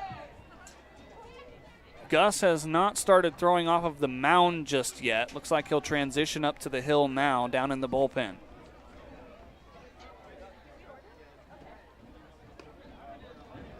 Four-pitch walk to Evan Thomas. Gus says he's ready. Looks like Coach Krusty out of the dugout. As soon as Thomas touches first, Krusty calls time and makes the point down to the bullpen. And Dawson Barabalt's night is done. Gets into the fifth inning, but unable to retire anybody. We go to a pitching break. We'll be right back. The West Coast League, definitely has its place in baseball and produces some serious talent. I was a preferred walk-on at UC Santa Barbara. I ended up making the team and actually cracking the starting rotation my freshman year.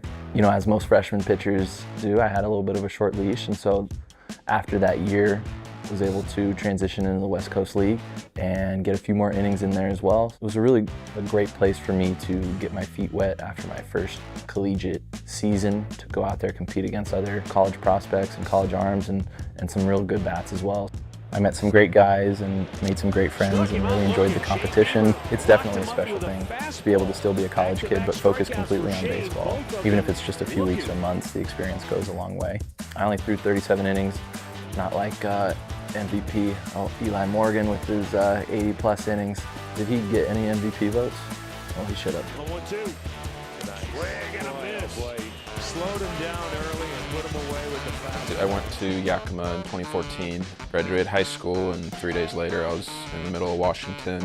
Not really sure what I was getting into. It was a very late decision. I got a walk-on spot at Gonzaga really late that year and was told right around graduation time that they wanted me to go up there and play in this college league, and I didn't know it at the time, but having gone through it, it was a complete minor league baseball feel.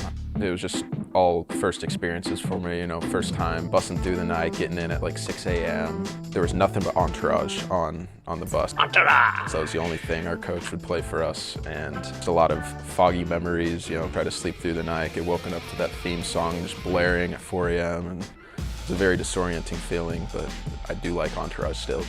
Playing in Yakima was really cool. That stadium felt big league. The giant wall, all the sponsors on the board, it just felt very proper, and the fans were into it, and we did well that year, so it all molded to a very fun season. Just trying to stay even keel, just trust my stuff, and not much more than that. 7-0, he's tied for the league lead in wins. He also has the league record now in wins. My pitching coach, Bobby Wells, was great. Sort of an old school feel, but was in touch with some new school teachings. You knew that he knew what he was talking about because he's done it. I think experience is the best teacher. And it wasn't until the very end of the season where he told me something that he wanted to stick with me. And he's like, I'm going to tell you this during the year because you're doing your thing. But he wanted me to point my toe at the ground as I was making my leg kick. And that's something I do now. But all of it was just new experiences for me. So I learned a lot about myself and a lot about baseball.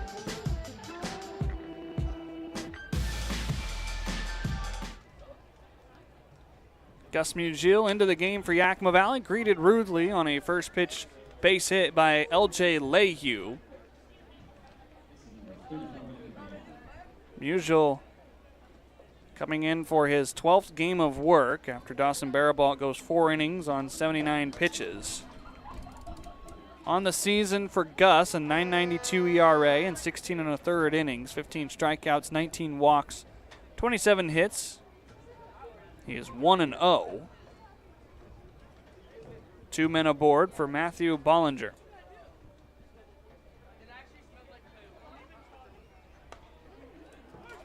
First pitch strike from Musial. Barabalt on the hook for a potential of 7 total runs tonight. Evan Thomas out at second base is his responsibility.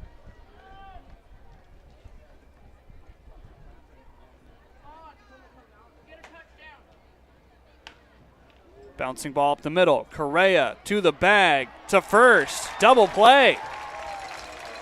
A multi-twin killing night for Yakima Valley. That'll help Gus settle in. 2 down.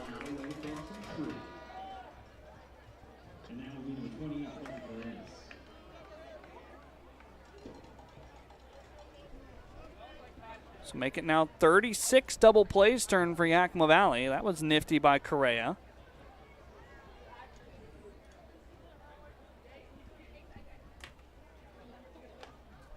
Foul tip by Colton Perez. That last potential run for Dawson Barabalt standing at third now after the double play.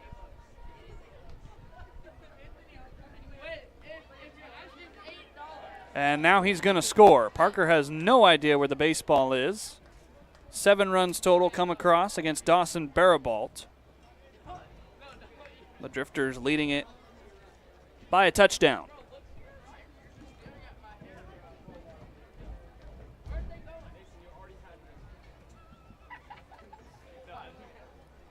That almost skipped into the foot of Colton Perez. So close the book on Dawson Barabalt. 7 runs on 10 hits, 4 innings, 1 walk, and 3 strikeouts. Bases immediately reoccupied as Colton Perez will take first.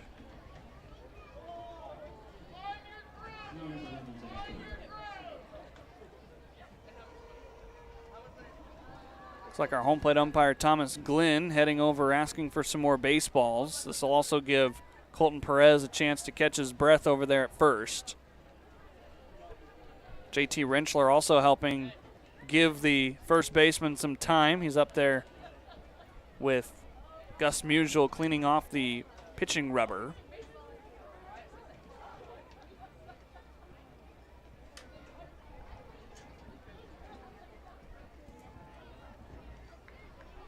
Here's Zach Story, the 9th man to hit here in the 5th inning. And Parker, man, that was a little bit of an awkward reception for Burt. He's going to go out and have a chat. Looks like he was crossed up.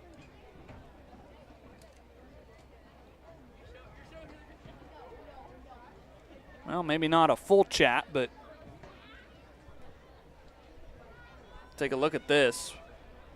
Parker was setting up to the inside. He was able to go and stop that ball, but 2-0 down in the dirt.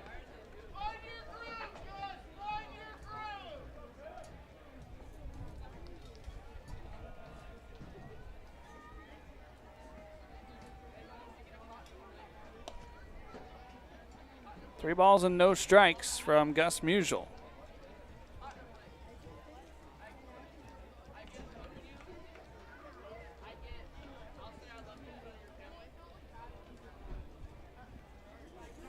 If Story reaches, then a 10th man will hit for Springfield, Chase Nye. Not yet.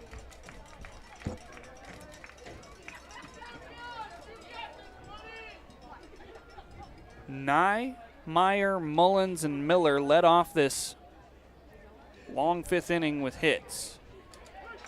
The count now full.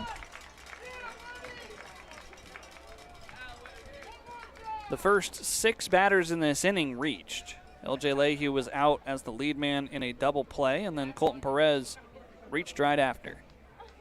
Here's the payoff. Spoiled.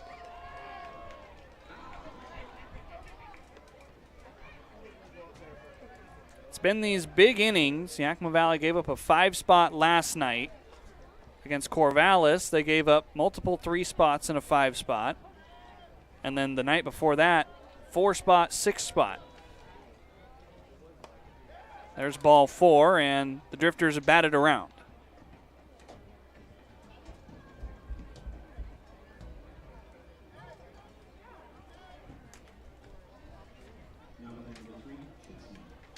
Make it 4 straight games now that the Pippins have allowed an opponent to send 10 or more men to a plate in at least one inning. Against Corvallis on Saturday, the Knights batted around twice.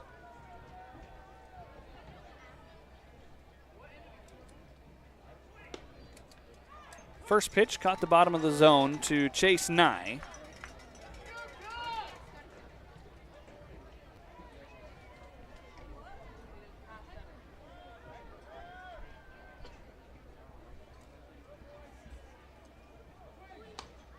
Brushed him away. It's 1-1.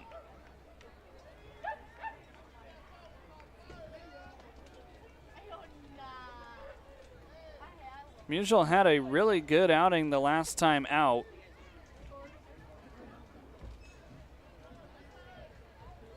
Or I should say the second to last time out. That July 23rd appearance, he went 2 innings, giving up 1 hit, no runs, down in Walla Walla. And then his last outing was an inning and 2/3 here against Corvallis. He gave up 5 hits, 4 runs, 3 walks, and 3 strikeouts. Nye late on the fastball, moves the count to 2-2.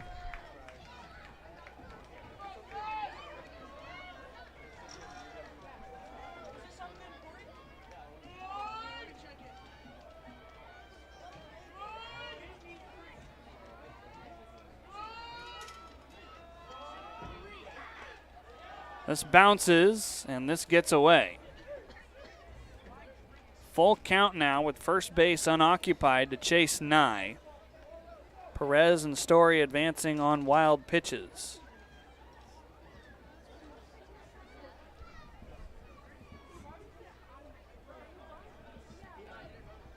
Kind of a cluster of a 5th inning.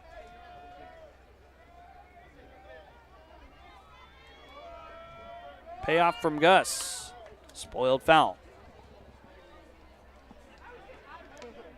Pippins in the bottom of the 5th will have 7, 8, and 9 due up in their order. Facing a 7-0 deficit.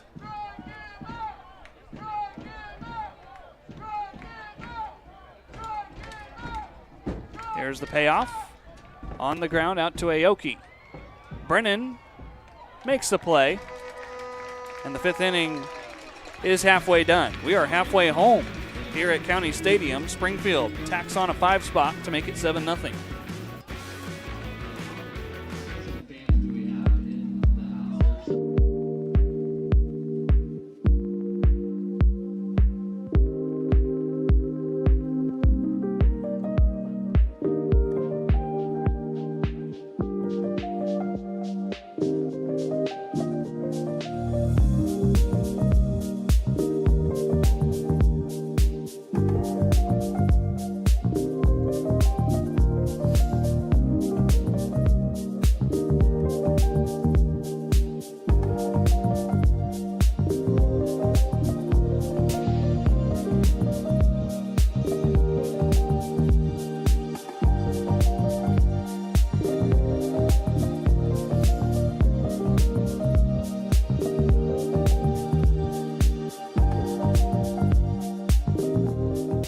At Cascade Natural Gas, we help smart businesses cover their bases. Old, new, and in between. No matter the age of your building, they all benefit from energy-efficient choices. Cascade Natural Gas offers a long list of incentives for energy-efficient upgrades. Upgrades that save your business money every day. Become one of the many Cascade business owners benefiting from the quality, comfort, and savings of energy-efficient upgrades. Join Team Energy Efficiency and take advantage of rebates from Cascade Natural Gas.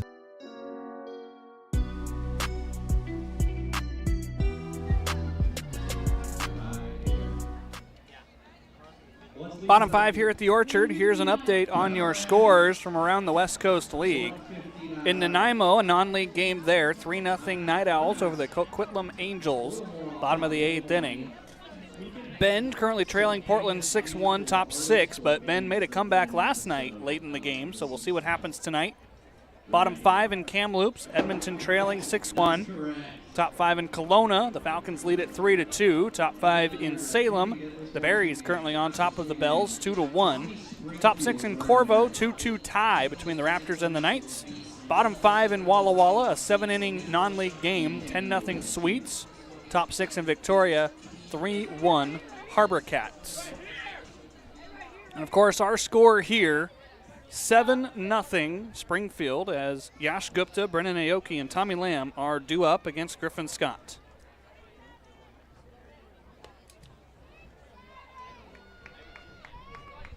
Gupta struck out back in the second inning. Scott continues to roll merrily along. This next pitch will be number 70, only in the 5th inning. 1 ball, 1 strike after the foul tip. So in terms of the playoff race, as some action appears to have started down in the Springfield bullpen, you're looking at the Corvallis score. Knights and Raptors tied at 2. You're also looking at Portland and Bend. The Elks helped out Yakima Valley and Springfield last night by beating the Pickles, but the Pickles trying to return the favor to the Elks. Springfield and the Yakima Valley tied right now for 5th place.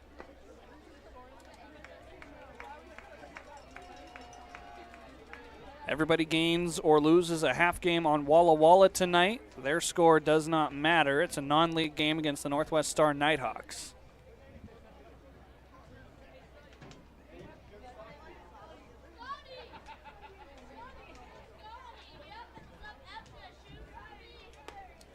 The count now full here to Yash Gupta. Still looking for his first Pippins hit, but he has drawn a few walks.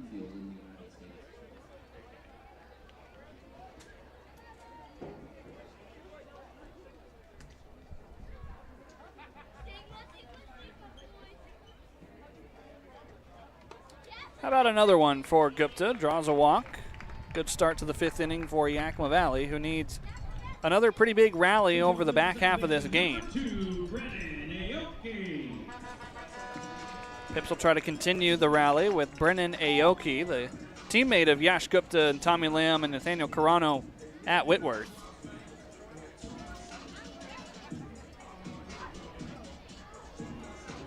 That's kind of how the end of the year goes for some of these squads in the West Coast League, is you really have to lean on 1 or 2 schools to help get you through the last week or two.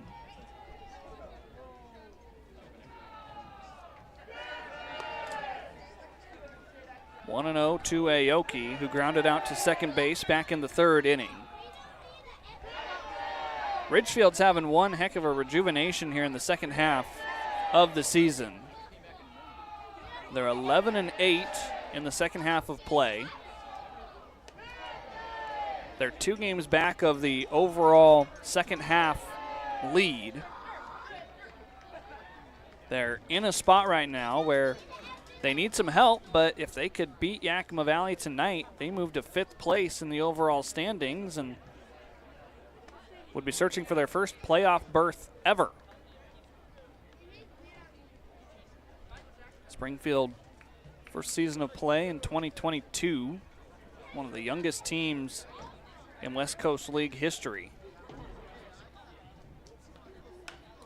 Aoki down the right field line, but foul. In fact, I believe the only team younger than them, in the South Division at least, is the Marion Berries, who were founded last year.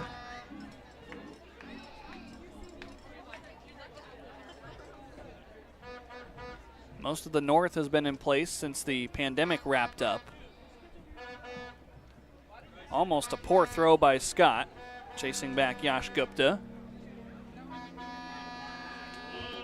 I'm sure they would enjoy postseason baseball down there at Hamlin Sports Complex. The few times that I've been, there hasn't been that great of a crowd, even though we were there for their home opener this year.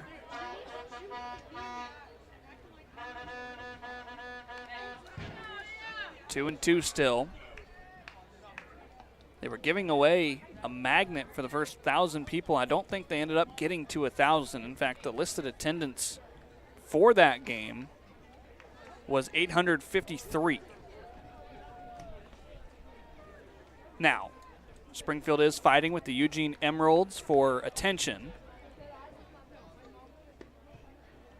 High A club down there in Eugene, playing at the University of Oregon. Draws a little bit of the baseball fandom. But as the Drifters continue to win and get closer and closer to the postseason, their attention will slowly turn to the West Coast League down there in the Metro.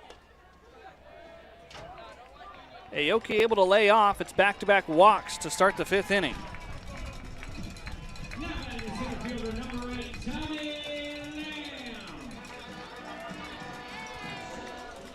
Here comes Tommy.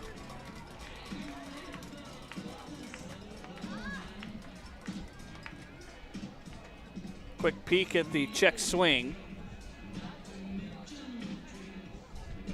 Aoki able to just lay off. So Lamb, the 3rd member of a string of Whitworth Pirates, trying to bring home his teammates in the spring. Well, fans, we mentioned the host family process and the recognition that we had earlier on. And if you would like to be a host family, you go to pippinsbaseball.com/hostfamilies. Some of the benefits: you get reserved season tickets for each member of your household, 20% off team merchandise, 10% off all concessions, alcohol not included. In-season picnic deck experiences. Youth in the household get free registration to the Pippins skills camps during the summer. And then tonight was the night at the ballpark where everybody got recognized.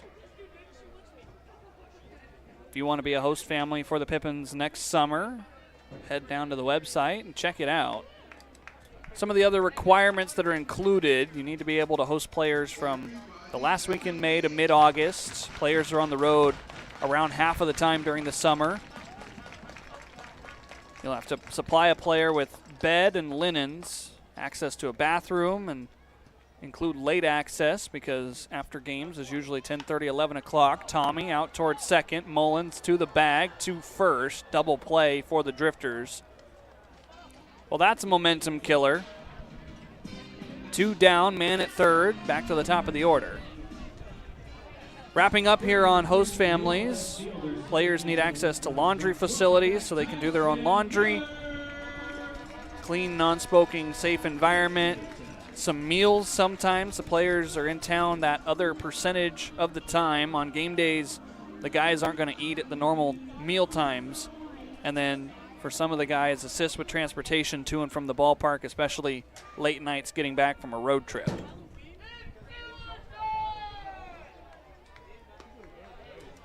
First pitch strike to Tyson Miller.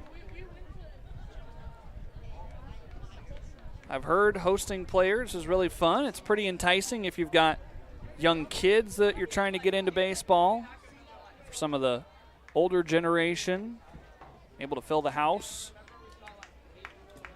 Provide some home-cooked meals to some future big league stars. That's the hope, at least. They come play summer ball and go back to school, sometimes new schools, and eventually, you never know who you might see later on down the line.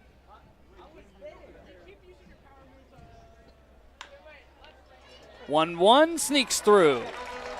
The Pippins are on the board. Tyson Miller has been responsible for 6 of the last 6 runs the Pippins have scored in this series.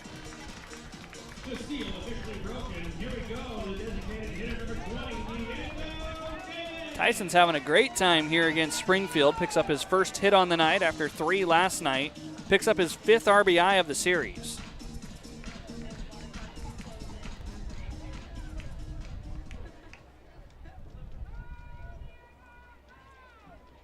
Here's Diego Davis. Fouling off the first pitch. Or if you don't have the facilities for players, you can always help house some of the staff as well. I've been with a host family the last couple of years. Very appreciative of Ira for opening up his house, letting me help out with the dogs. Tyson's picked off. Close play at second. He is out. The Pippins score a run. We go to the 6th inning. 7-1. It's a 6-run game. Gear up for summer like no other with Legends Cup. From the first whistle to the final goal, it's a 3-month marathon of massive payouts. Kick it with us every Thursday from June to August for a chance to win your share of $275,000. Just use your Legends Rewards card to earn entries. The stakes are high, the prizes are huge. Legends Cup, only at Legends Casino Hotel. The pitch is calling. Will you answer? A couple years ago when I was in high school, I had braces. I didn't wear my retainers or anything, so I came back and I've shown a lot more progress with this time around than last time around. They are very helpful. They show you step by step like what needs to be done so you don't waste your time on treatments. Working with Dr. Christopher, I'd say they are very, very good orthodontists, and I would love for people to come here and enjoy everybody and everybody's personality. It's been great.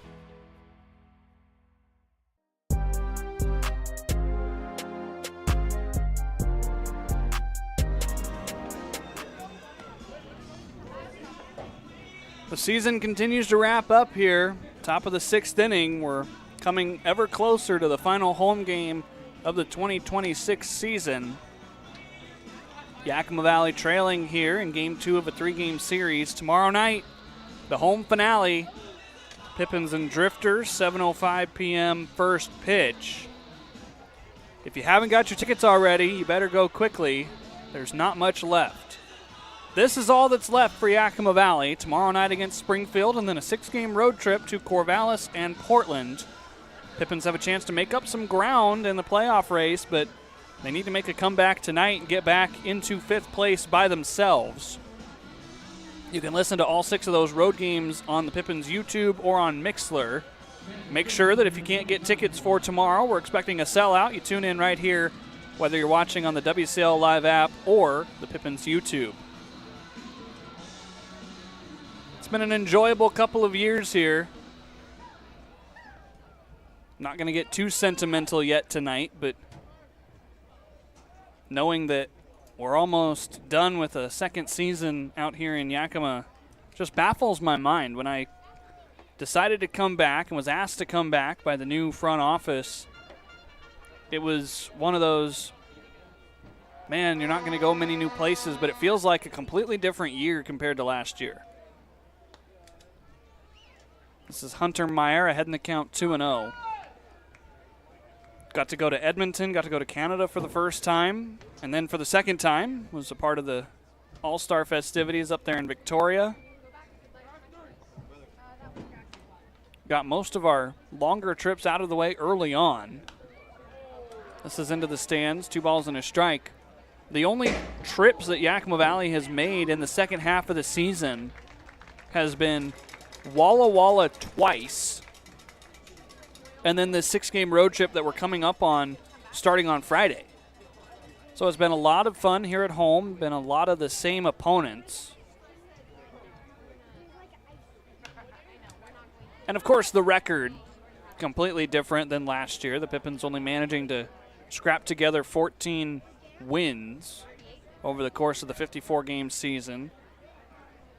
We've still got 7 games left in the tank. The Pippins could finish, if they won out, including tonight, with a total of 28.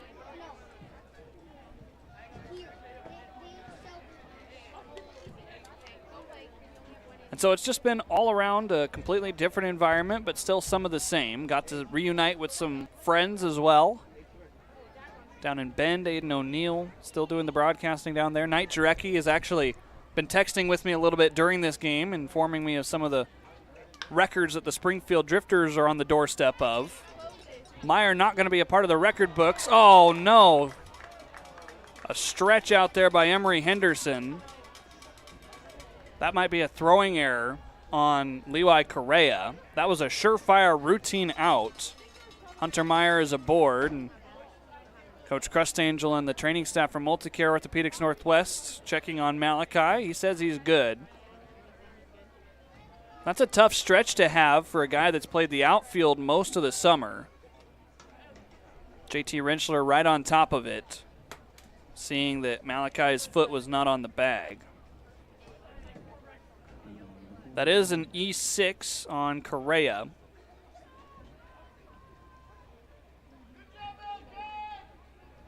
Now here's Cooper Mullins, and like I just mentioned, Knight Jarecki, Director of Broadcast, part of the front office down there at Springfield. Mullins' RBI double back in the 5th inning tied him for the most RBI in a single season in Drifter history, which ties his teammate Nolan Miller's record of 31 from last year. Nolan Miller right behind his teammate, then getting his 13th double of the season with 2 RBI, breaking the record for the most doubles, which was 12, set by Jack Brooks, taken in the 19th round of the draft this year out of Oregon. And Nolan, who was waiting on deck behind Cooper Mullins, sitting at 30 RBI, trying to tie or break his own record, all the while Cooper Mullins is sitting tied at first. Drifting back Correa. This is not going to produce an RBI here. 1 down in the 6th. So that's got to be a little bit of some fun fighting between 2 teammates. Here comes Nolan to try to put his spot up at the top of the RBI tally mark.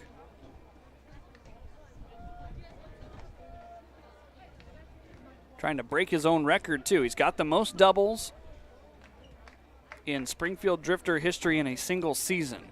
13 of them. Correa, a busy man as he catches that on a line. 2 away here in the 6th. Kind of fun if you're keeping score with us. This inning has gone E6, P6, L6.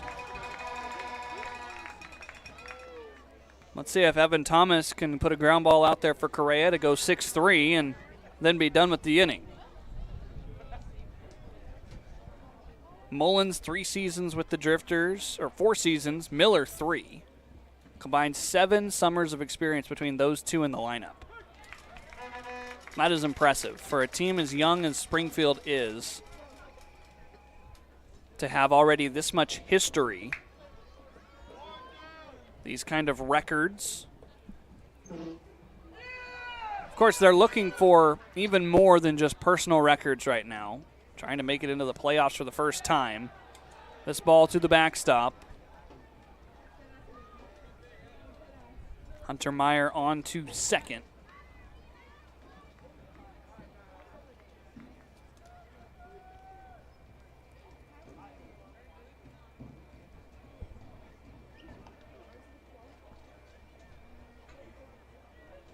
The Drifters' best season winning percentage-wise was 2023 and 2025.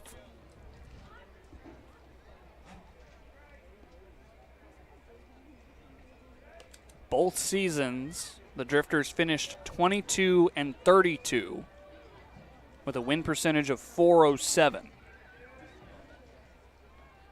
They finished 6th in the South in 2023 and 7th in the South last year, 1 position higher, or 2 positions higher than Yakima Valley. There were 9 teams in the South last year.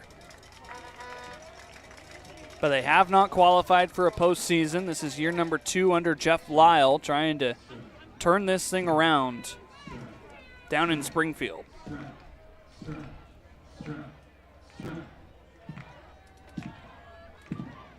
2-2 from Gus. Out towards Tyson. Miller not going to get there. Here comes Meyer to score. The throw goes to first. Where is Tyson heading with the baseball? Time called by JT Rentschler as the ball goes into the bullpen.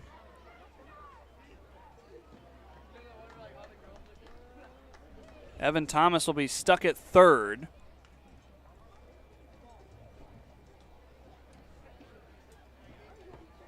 Maybe Tyson, well, he didn't even look.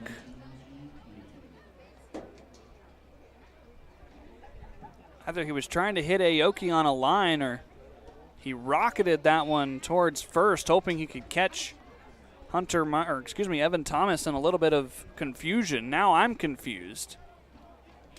I think Coach Crustangel's going out to try to see if Evan Thomas has been placed at the correct base. That's an RBI single for Evan Thomas, and then you have to give a throwing error for Tyson to advance the runner to third.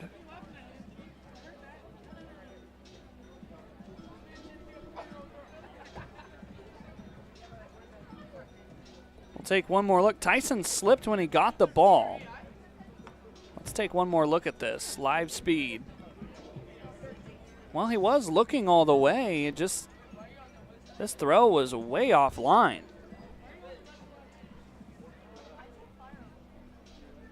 Coach Crustangel not happy that they're saying Evan Thomas is going to be placed at third.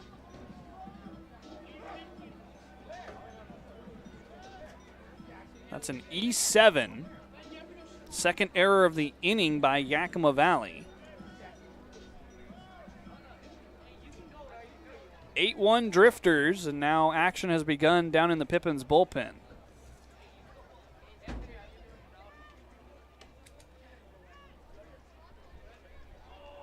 Usual climbing closer and closer to 40 pitches.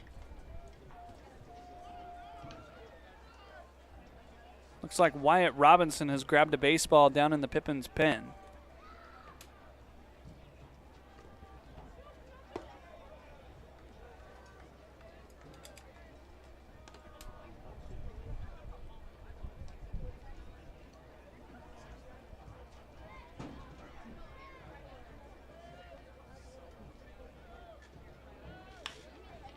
Into center field, it's 9-1 Springfield. Lehue turns hard around first, but he'll be held to a single. The fifth and the sixth innings have not been kind to Yakima Valley.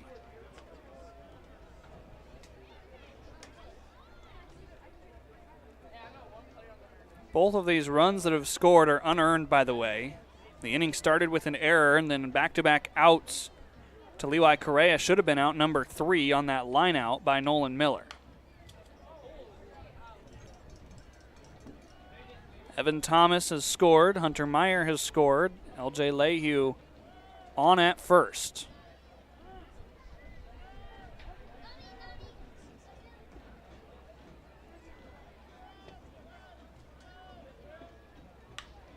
Another shot to center. Tommy laying out under his glove. Workman going to have to hustle to get it. Lehue sent it third. The Drifters have put up 10 runs. RBI double by Matthew Bollinger.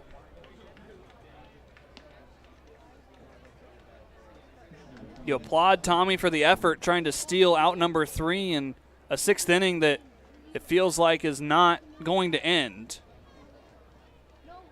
Lefties and the deckers are both serving Homer's favorite beverage.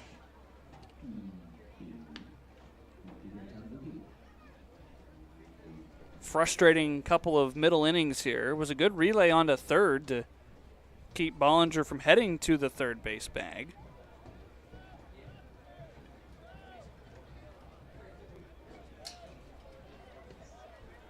So after a 5 spot in the 5th, the Drifters have a 3 spot so far here in the 6th. All of these runs scoring unearned. All the production coming with 2 outs. It's 3 straight base knocks for the Drifters. Thomas Glenn took that foul ball right off the top of the dome. Ouch, that hurt.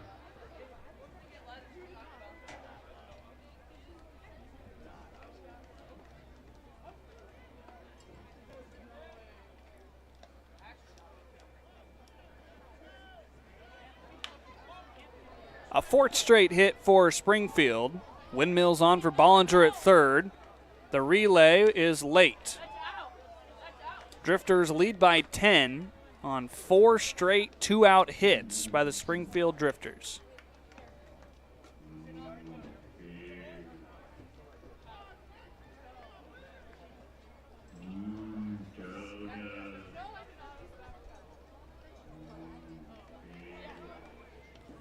Coach Krusty out of the dugout. Looks like Gus Musial's night is over.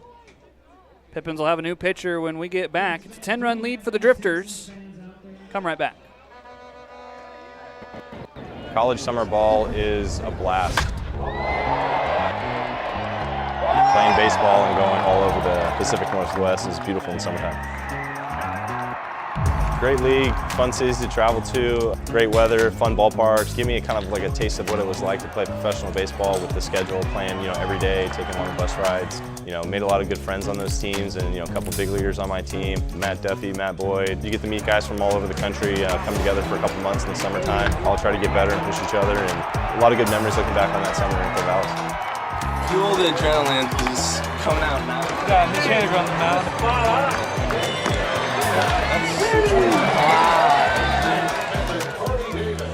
He was a key piece of our club that season, and he was one of the most talented, if not the most talented position player on the field at that time. And Mitchie, he was going through some early struggles, mostly due to the fact that his lower back was tight and sore all the time. And coming off his freshman season at Cal Poly, he was shy.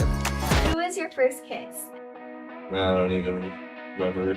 We had a pink bat day, a breast cancer awareness day. Next thing you know, Mitch comes up and hits one out of the park, and he ended up not letting go of that pink bat for a couple of weeks. I mean, I think he went on a tear, maybe 5 or 6 home runs in the next 10 or 12 games, and it was really neat to see kind of that turnaround, and kind of came out of his shell a little bit more. Yeah, summer ball days, it's hard to get your hands on a good bat, so once you got one, just ride with it.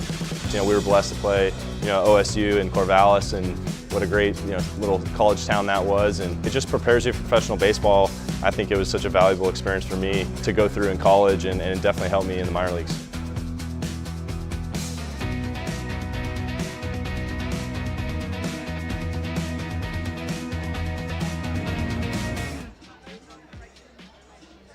Wyatt Robinson into the game out of the bullpen for Yakima Valley. Native of Roy Washington, pitching in what is his 15th game for the Pippins. 16 2/3 innings, 30 strikeouts, 19 walks. He's given up 11 hits and 13 earned runs. He'll face off against Zach Story and then Chase Nye. If he cannot somehow get Story out.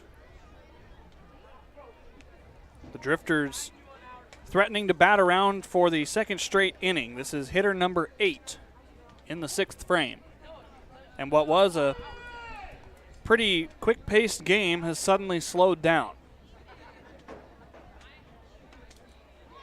Robinson, 91 right there for a strike. Gus Musial throws 43 pitches. Could not work his way out of this 6th inning.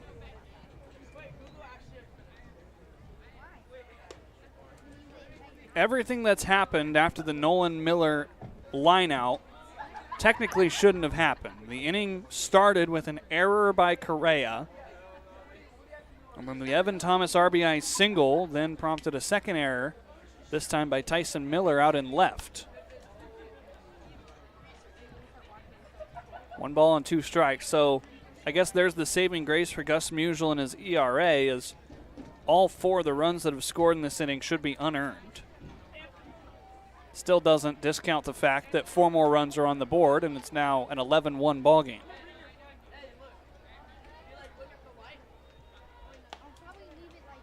Called strike 3, a nasty slider by Wyatt Robinson, and the Pippins are out of the top of the 6th.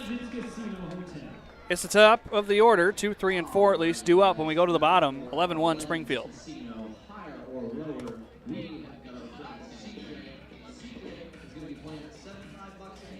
He's got a joker, and he's going to split this, shove it deck. And we're going to see what we can do. Let's look at that joker. Let's see what the first card is, CJ. A 5. Folks, what do we think? Higher or lower than 5? You getting a lot of hires? Higher is the call. Let's see what the next one is. Oh, no! Heartbreak. It is a 3. That is tough. However, he won't be going home empty-handed. He's going to get a free spot from our sponsor, Legends Casino. So give it up for CJ tonight, guys. And you can keep the excitement going after the final Legends Casino featuring your favorite slots, table games, and big time promotions. Celebrate the game with a little extra fun. What's this?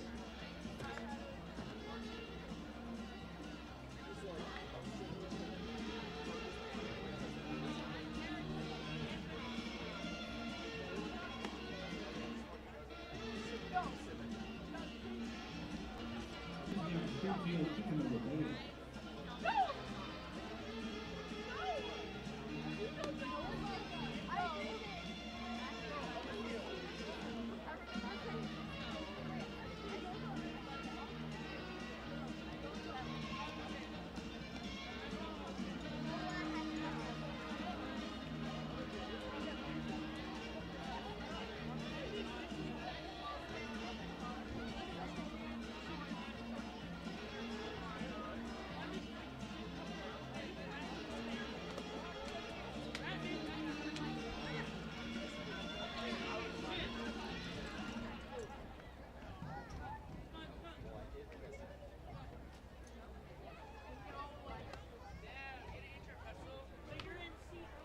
Bottom of the 6th, new pitcher into the game for the Springfield Drifters. Griffin Scott goes 5 innings, allowing only 1 run on 4 hits.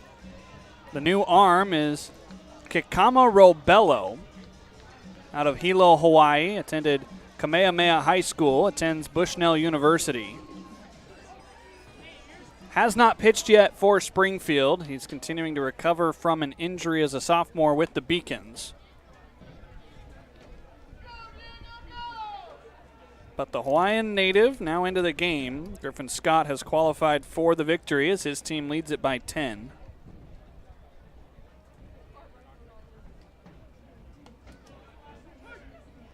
One ball and 1 strike here to Diego Davis. A couple of ground outs to Cooper Mullins for Davis. This is 2, 3, and 4 in the Pippins order, and then we go to the late innings.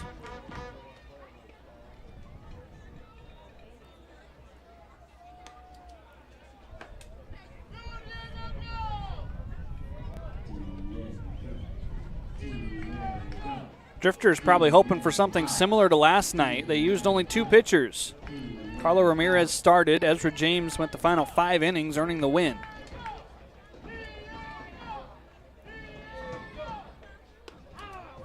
Two balls and 2 strikes. And Ezra James last night was lights out. 5 innings, 2 hits, no runs, 5 strikeouts on 73 pitches. So Springfield's somewhat depleted bullpen feeling pretty good right now. Diego stays alive. It's 2-2.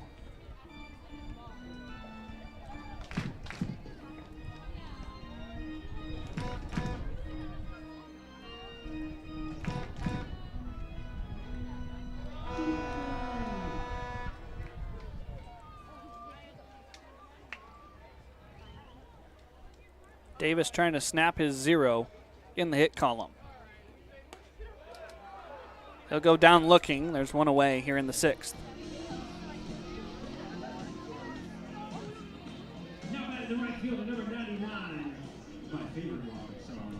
Here's Max Workman.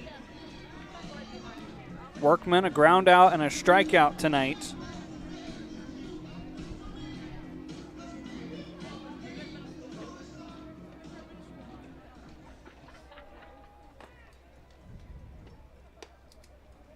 For Robello out there on the hill, he redshirted as a freshman at Bushnell and then injured during 2026, so has not seen much action in the spring.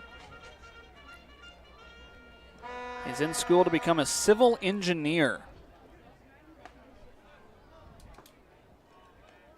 That's quite an interesting career path. Civil engineer. See a lot of guys that play baseball collegiately going into sport management or business. Robello tried to engineer a breaking ball there, but could not get it quite back into the strike zone.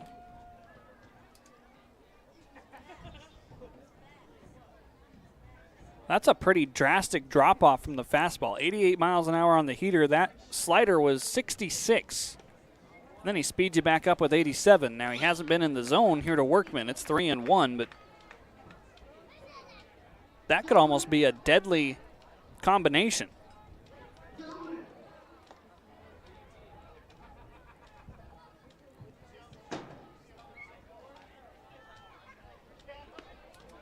Ball 4 to Workman. He is on base for the first time as a Pip.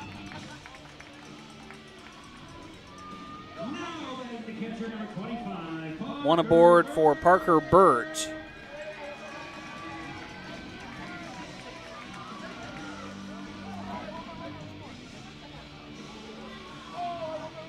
Parker today, 1 for 2, singled in the fourth.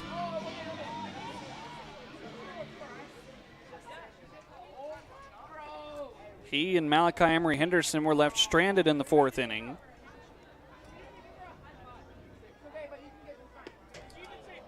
Big hack there, it's 0-1.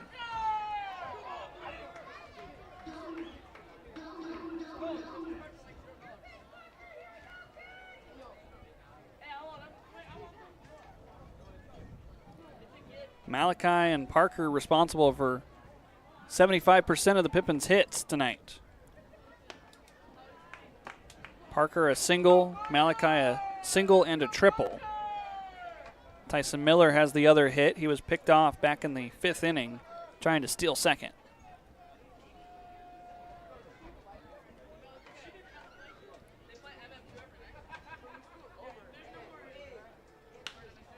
Parker out towards fairly deep center field. Meyer tracking it the whole way, and there's 2 down.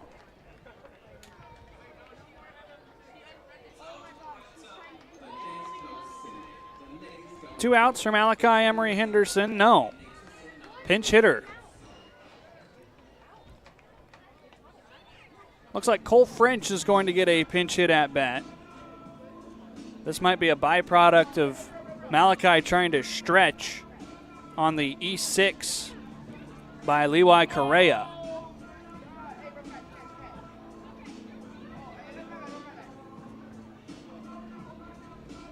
Please welcome to the dish, number 16. So Cole French comes in. French played in a couple of games down in Walla Walla. Pippins were pretty short-handed on the infield during that trip down to Borleski Stadium. He's looking for his first hit as a Yakima Valley Pippin. He is 0 for 8 at the plate. He's drawn 2 walks and struck out 5 times.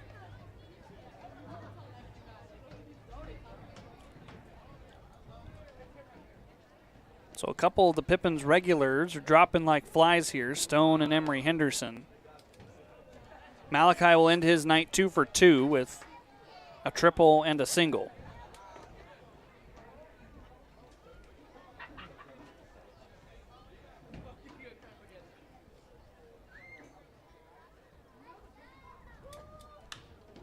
French flies it to shallow left. Bollinger puts it away. And we're 2/3 of the way through the contest. Late innings are next. Springfield leads by 10. It's wild. I mean, it's crazy. It's still hard to believe that I have that ring. I'm not sure exactly how it came about, but I had the opportunity to go up and play in Kelowna. It was really fortunate. We had a really good group of guys up there, and it's a beautiful place. I mean, we really appreciate everybody who came out and watched us play and supported us, and made that summer really special for all of us out there. It's just an awesome city you guys live in. It was an absolute blast. Playing in the West Coast League, it was a very different experience for me. I really hadn't been away from home that long. It was my first college summer league team. Most guys leave and they really are focused on the innings, getting more work in, developing a pitch. For me, it was just kind of having an opportunity to face some different hitters, and it was definitely more of a step into a professional style of play. You're playing a lot more.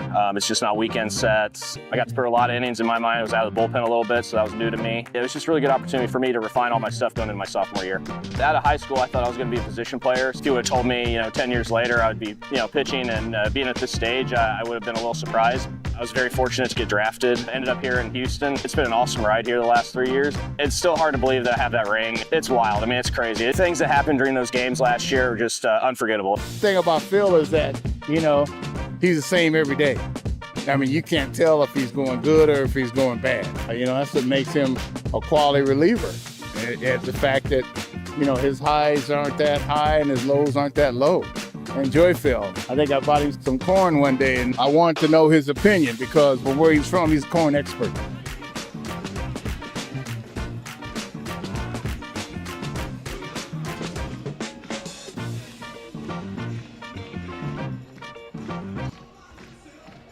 Top 7 here at County Stadium. The Drifters lead by 10. Wyatt Robinson back out for his first full inning of work. It took 4 pitches to get the strikeout to Zach Story.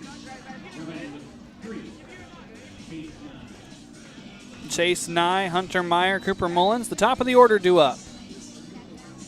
The last time that the top of the order led off an inning for Springfield, the Drifters scored 5 runs on 5 hits.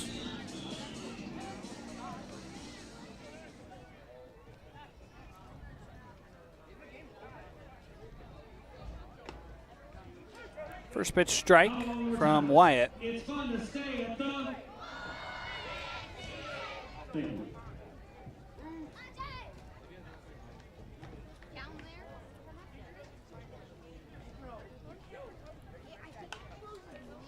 Quickly 0-2. Well, in case you're curious about the rest of the league, both teams playing non-leagues tonight have won. Nanaimo wins 4-3 over Coquitlam. Walla Walla takes down Northwest Star 13-0.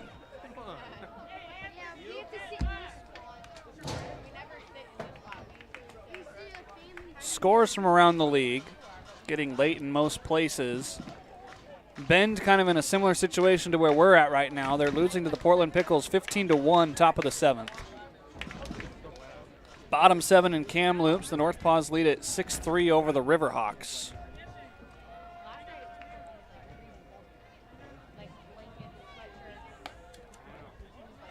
Wenatchee and Kelowna tied at 4. That game's in the bottom of the 7th. The Falcons 25-21. They're in 4th place, actually in a tie for 3rd place in the North in the overall standings. They're 9-10 in the second half. Wenatchee 14-5.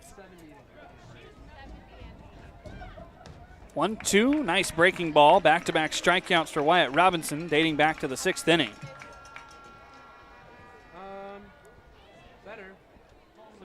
Here comes Hunter Meyer. Top of the 7th in Salem, the Bellingham Bells, the defending West Coast League champs, winning 5-2 over the Berries. Top 8 in Corvallis, the Knights currently lead the Raptors 6-4.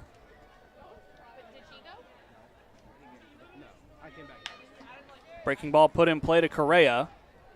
Sends it across. And the new first baseman, Cole French, able to help him make the play. So French stays in and takes Emery Henderson's spot over at first.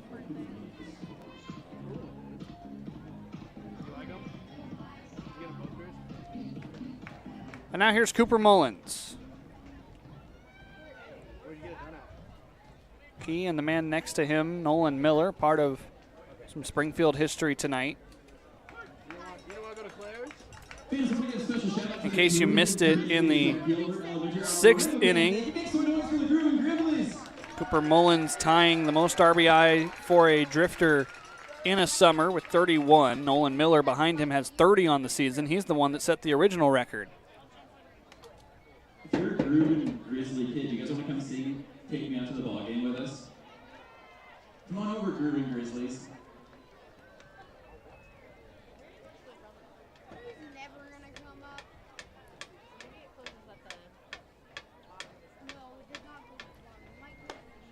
Two balls and a strike here to Mullins. Mullins, if you missed it yesterday, I brought up the fact that he's getting his own bobblehead. That'll be a giveaway to the fans down at Hamlin Sports Complex on Friday when the Drifters return home for a 6-game stretch to end the year. 2 balls and 2 strikes. This guy and Nolan Miller behind him, kind of the embodiment of Springfield over the last few years. Drifters only been around for, what's the math on that now, 4 years, 2022? Mullins chases high heat. Wyatt Robinson, a couple of strikeouts in the 7th, and that sends us to the stretch. A 1-2-3 frame pitched by Robinson. Enjoy the Pippins Family Singers. We'll be back. Everybody sing along on your feet. It's the 7th stretch after.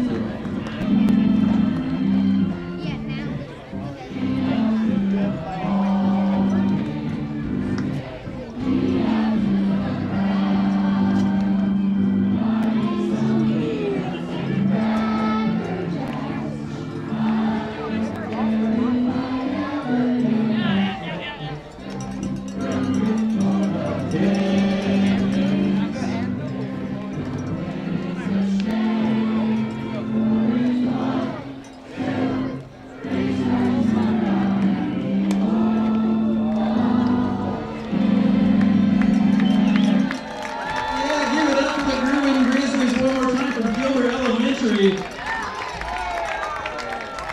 Seventh inning stretch brought to you by Pacific Northwest University, PNWU, growing the future of healthcare right here at home. And shout out to the S'mores Patrol, who just walked all the way from the fire pit to the party porch to drop off s'mores here at the PA booth. I can't walk over there and make my own, but you certainly can. I can't be trusting, I think that's what I'm going to do. We need rally s'mores! We need some more runs. I need some more runs. I like that.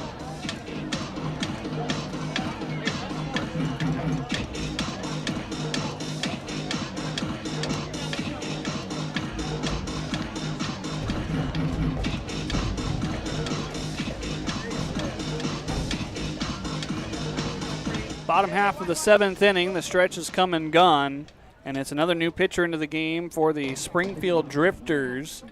Right-hander Austin Vaughn from Prineville, Oregon. 5'10", 165. Vaughn spells his name V-A-U-G-H-A-N. Vaughn. It's a two-syllable name, not Vaughn. At least that's how I infer it. Maybe Knight Jarecki will correct me. First pitch to Levi Correa is ball 1 from Austin Vaughn. I didn't know she had a friend here when I agreed to take her. I'm going to go to leave whenever I want.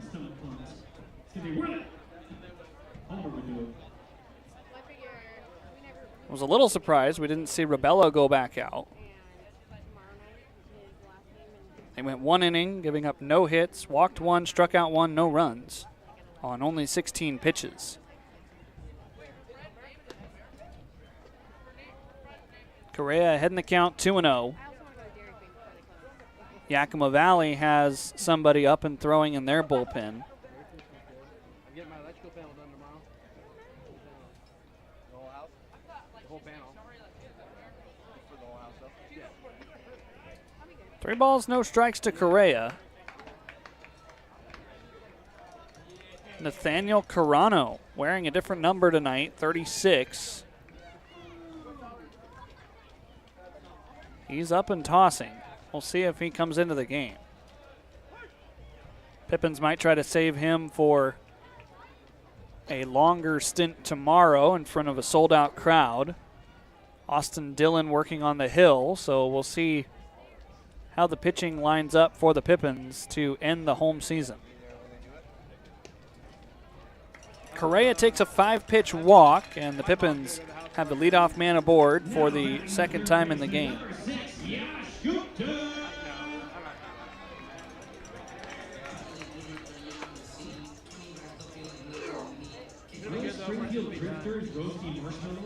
Yash Gupta,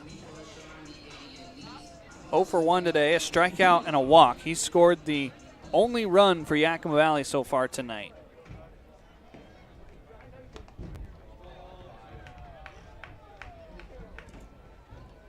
Huh. Well, that's fun to know. I must have it spelled wrong in my phone then, Knight. Just got the pronunciation guide. Mullins stabs it, second to first, double play. Both teams with a pair of double plays tonight. So go 4-6-3. That's a new second baseman. Nick Gamino is playing second base for Cooper Mullins.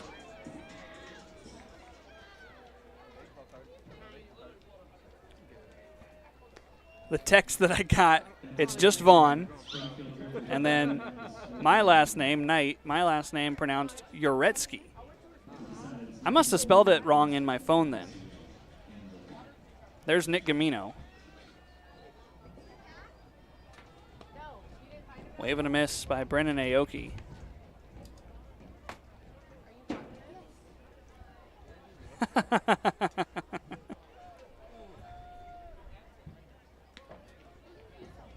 He's not over there with Sabina, is he? 1-2 here to Brennan.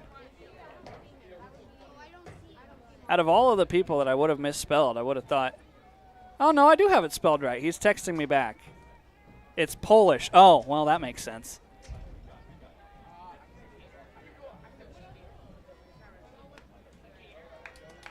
Two balls, two strikes. They don't usually put broadcasters in the pronunciation guide. Usually because we're the ones trying to pronounce each other.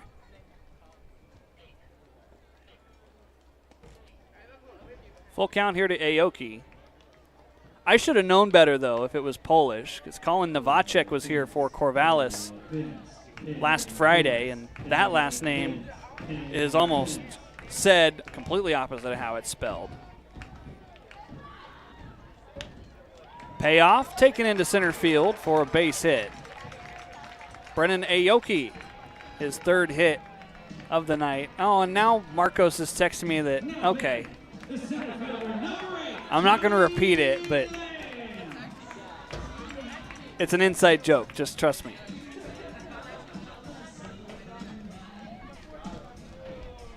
This isn't a very nice way to treat your broadcaster the last 2 games of the season. Now I have no idea what to expect tomorrow from the crew. Tommy Lamb 0 for 2 today. I'm especially scared because I know that Shay has my dad's phone number. He could get just about anything from 1,000 miles away. Let's go, Tommy. Let's go, Tommy. Let's go, Tommy.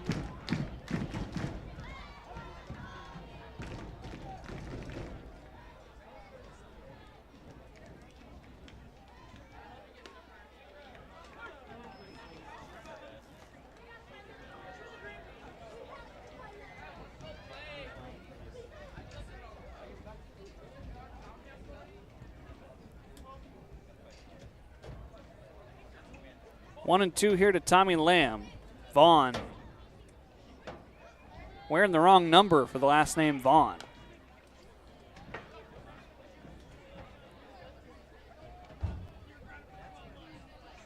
He should switch numbers with Max Workman. Workman wears number 99.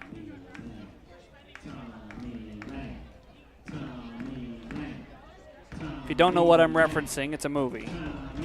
Major League, Ricky Vaughn.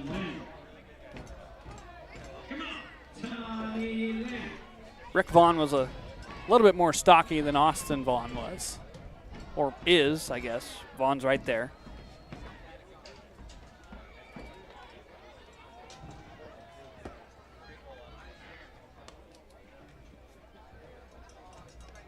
Two balls, two strikes. Carano continues to toss for the Pippins. He's not throwing from the hill, though. He's throwing from behind the warm-up hill. We'll see what happens in the top of the 8th. Tommy almost got a piece of that.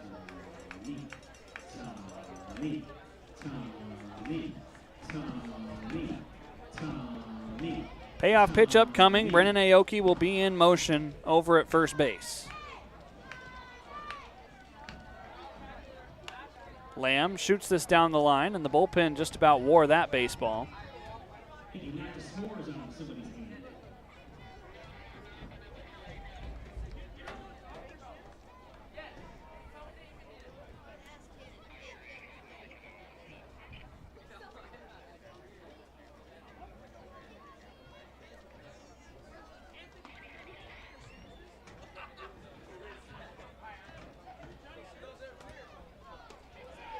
Ball 4. Tommy Lamb takes a very close pitch, but he has the better eye. First and second, 2 down for the top of the Pippins order. Tyson Miller had an RBI single back in the 5th inning.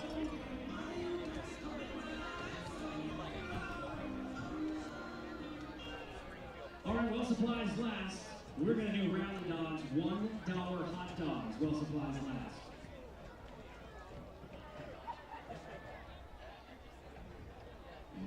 Vaughn uses a disengagement.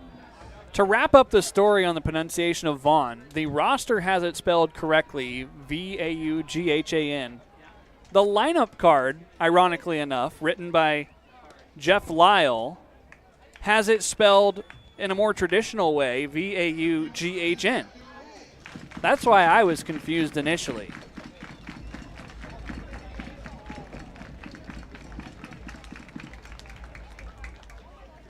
That's the second disengagement used by Vaughn. He used one before he threw his first pitch. That's an automatic balk because of the second disengagement. You don't see it very often. Everybody clap your hands. Pippins will take it. Two are in scoring position. And this ball bouncing away means that a run's going to score. Thank you, Austin Vaughn. 11-2 is the score.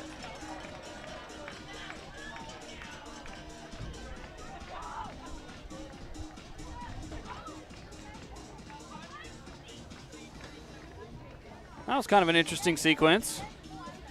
Moving up to third, Tommy Lamb.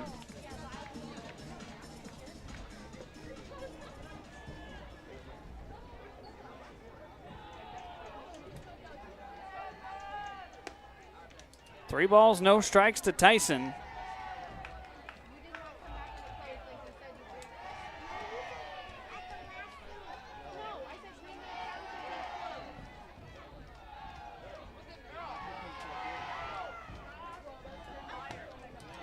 And for those of you wondering why that balk happens on the second disengagement, in the major leagues and in professional baseball, you get two disengagements without a throw, and the third one is an automatic balk. Well, he even stuttered a little bit too. In college, as Tyson chops this one out towards second under Gamino's glove, and the Pippins have their third run. Tyson Miller continues to help drive home runs. That is 6 RBI on the series from the Pippins leadoff man.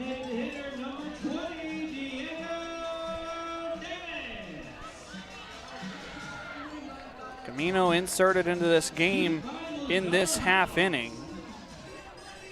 Tommy Lamb scores. The reason for the rule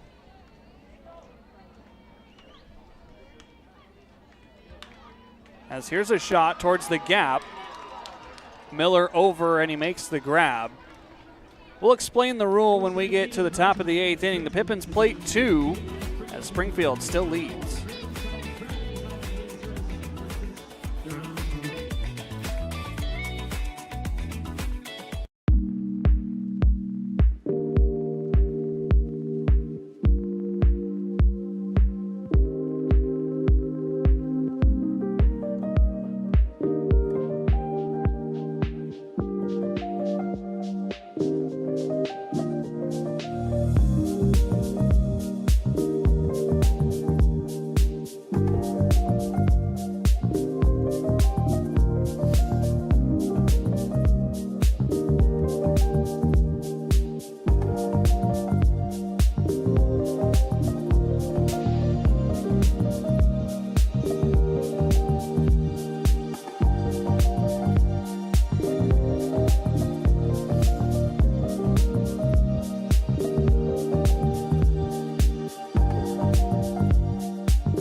At Cascade Natural Gas, we help smart businesses cover their bases.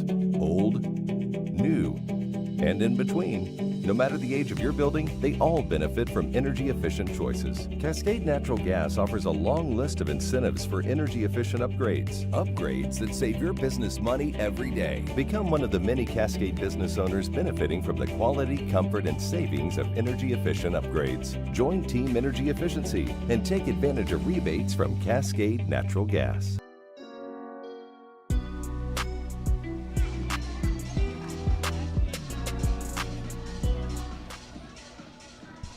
Top 8, Wyatt Robinson going to be asked to go another inning here after a 1-2-3 top half of the 7th. Thanks for joining the party. Pippins trailing, but we're still trying to have fun. I do get reminded every once in a while that at least it's not what happened at Vince Guinness Stadium a couple of weeks ago. And if you weren't paying attention, That game was a 31-0 loss by the Bend Elks to the Ridgefield Raptors. That was the Raptors' first, or rather their second win of the second half. We must have a substitution here. Thomas Glynn writing something down in his pad.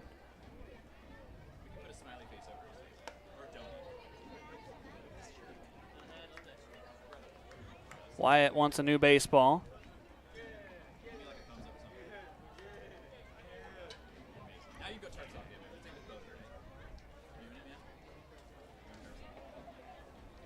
Maybe my defensive substitutions have been a little off. Yeah, this is Aiden Gebhard. He comes into the game. Pinch hitting for Nolan Miller.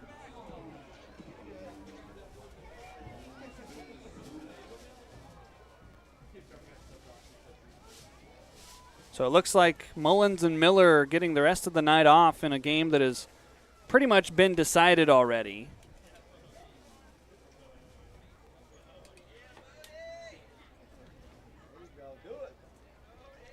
Mullins did hit for himself in the 7th inning, but then he was subbed out on defense.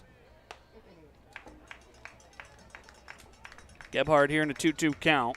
Miller, I believe, was in the game in the bottom half of the 7th, but then getting pinch hit for. Maybe I was wrong, though. It does say that he just came in for Miller.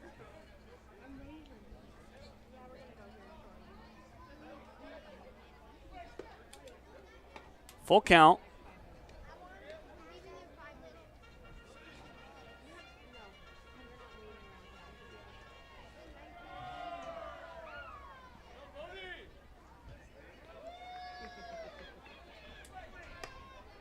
Gebhard takes ball 4.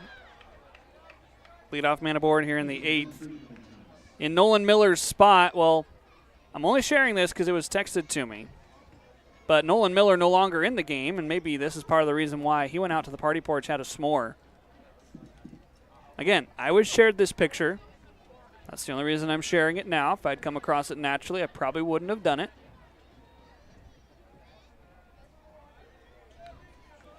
Glad we can still have fun. Gebhard on the move. Parker not even going to attempt a throw.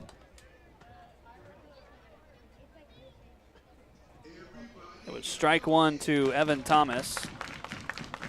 Sorry in advance to Nolan Miller if that gets you in trouble with your coach. You're the one that went out to the party porch. I am just the messenger boy.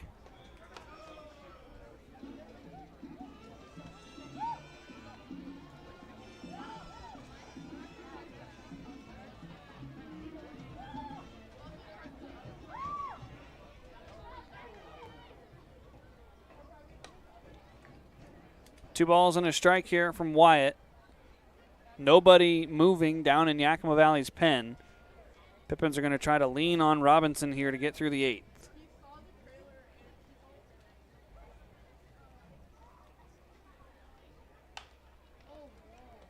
Gupta the backhand. Looks back Gebhard initially, but he will advance on to third. Cole French able to stretch for the out. One down here in the 8th, man 90 feet away.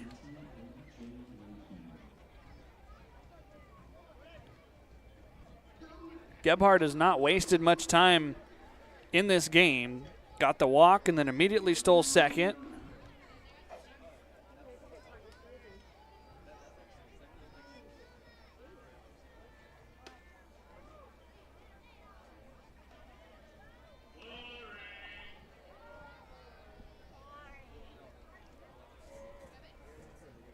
This is LJ Lehue, switch hitting catcher. Been swinging from the left side all night. Pippins only have 3 left-handed arms in their bullpen. 2 of them pitched yesterday. Hound Tanaka, Keithan Vaquera. Wyatt down in the count, 3-0. Parker asking where that one missed. So now the Pippins bullpen will get to work.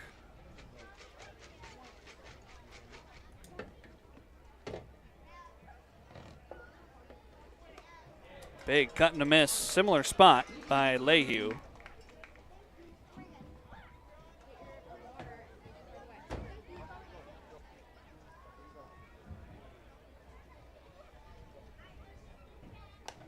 Ball 4.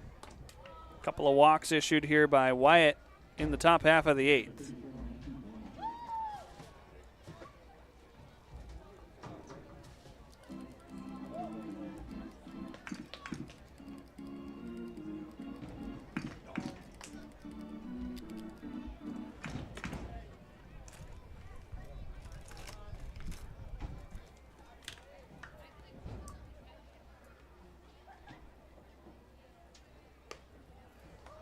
Hacking and missing is Matthew Bollinger. He's 2 for 4 today. A couple of doubles, an RBI, a pop out, and a ground out.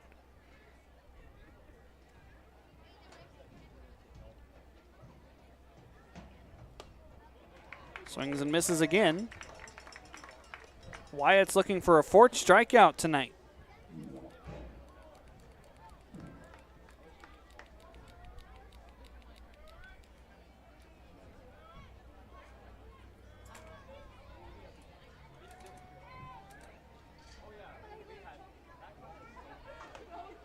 On 3 pitches, down goes Matthew Bollinger.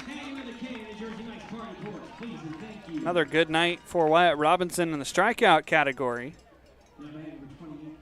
He's got 4 of them. Now here's Colton Perez.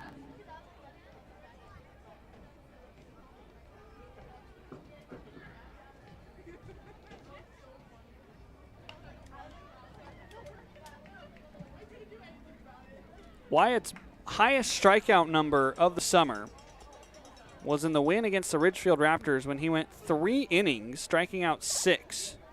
That was on July 9th.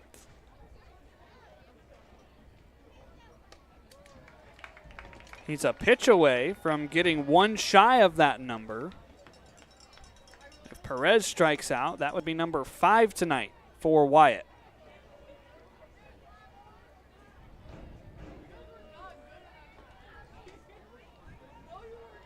Here comes the 0-2. Nearly hit the lefty.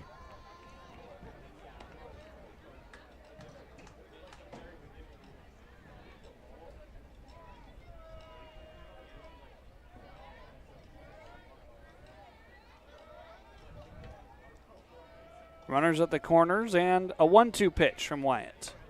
Blew it by him, strike 3. Robinson, a stellar outing on the hill. Couple of scoreless innings and 5 strikeouts to go along with it. Bottom 8, Springfield still in front.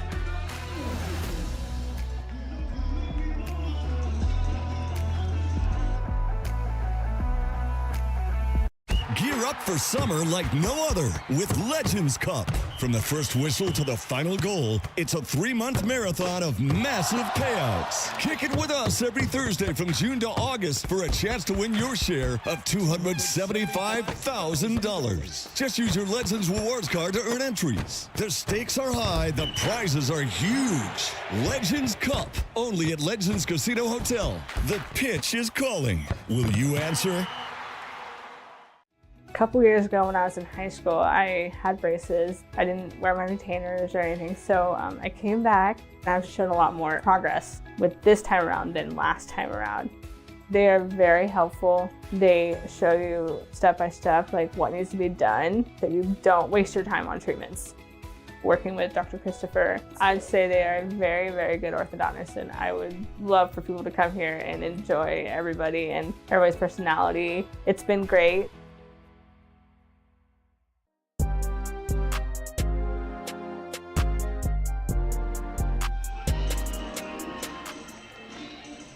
Our next and final broadcast of Yakima Valley Pippins baseball will be tomorrow, July 30th. First pitch scheduled for 7:05. Pre-game coverage at around 6:45. The home finale as the Drifters and the Pippins, what looks to be right now a chance for the Pippins to salvage the series, barring a late rally tonight. You won't want to miss it. We'll have fireworks after the game on the stream, and we hope to see you back here one more time in 2026. Another new pitcher comes in for the Springfield Drifters. No question about how to pronounce this guy's name. This is Trent Gordon, the right-handed freshman from Sisters, Oregon. 6'3", 200 for Gordon. So a couple of single-digit pitchers coming into the game here.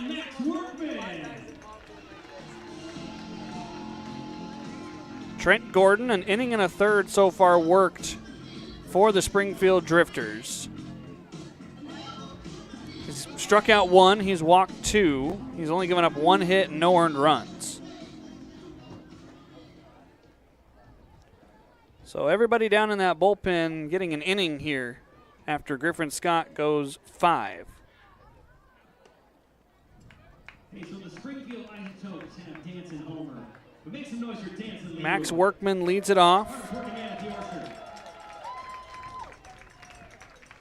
Workman, Burt, and French do up against Gordon.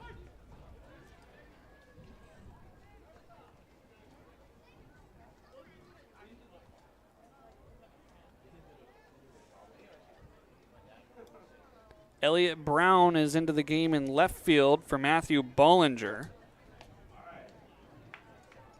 So, a couple of substitutions here.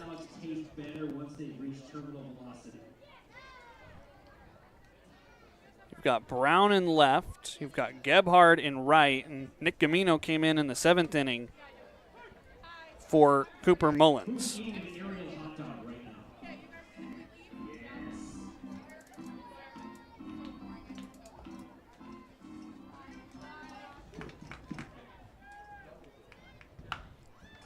Workman, foul, or caught. Oh, I wasn't even watching.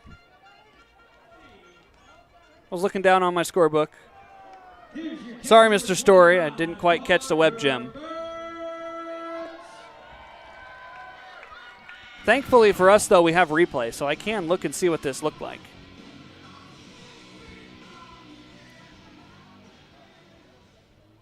Yeah, that's an L5. Parker Burt, 1 for 3 today. That's the downside to going solo. Sometimes you get caught up writing in the scorebook and the pitch happens and all of a sudden you miss it.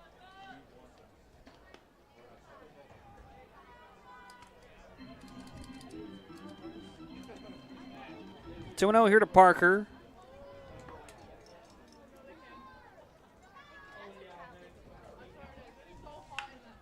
Burt down the left field line. If it's fair, it's gone. Fair ball. Parker takes off all the gear before he begins the trot. Home run number 5 for Parker Burt. His first long ball since Father's Day weekend.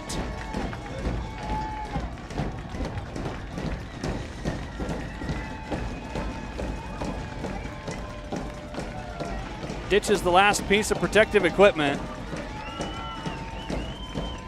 LJ Lehue with a last-second word for Burt.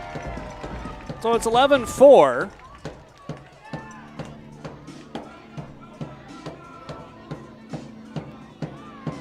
Parker knew that if he kept it fair, it was gone. He stood there and watched it for a second.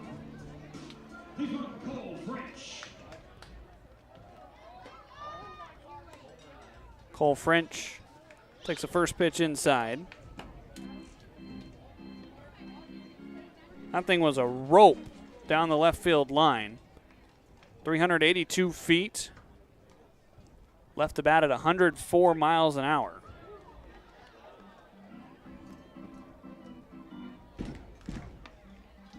Launch angle was only 25.9 degrees.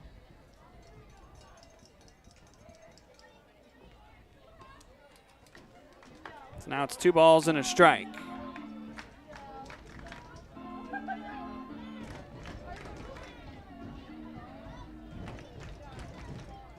Good to see Parker get one out of the ballpark after a long time since doing that.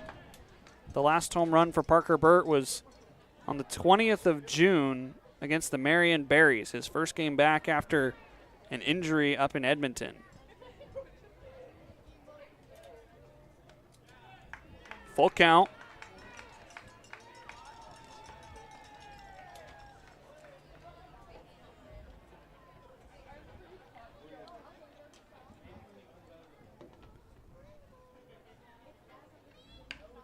French past the glove of Story at third. Back-to-back hits for Yakima Valley as Cole French with his hit here for Yakima Valley.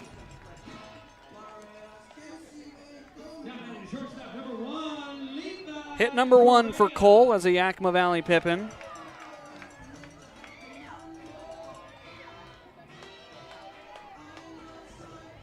Now here's Levi Correa.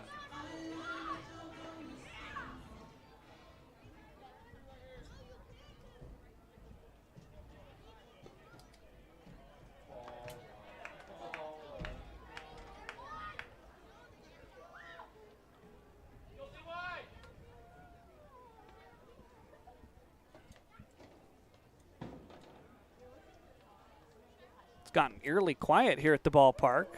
Correa sees that one go behind him.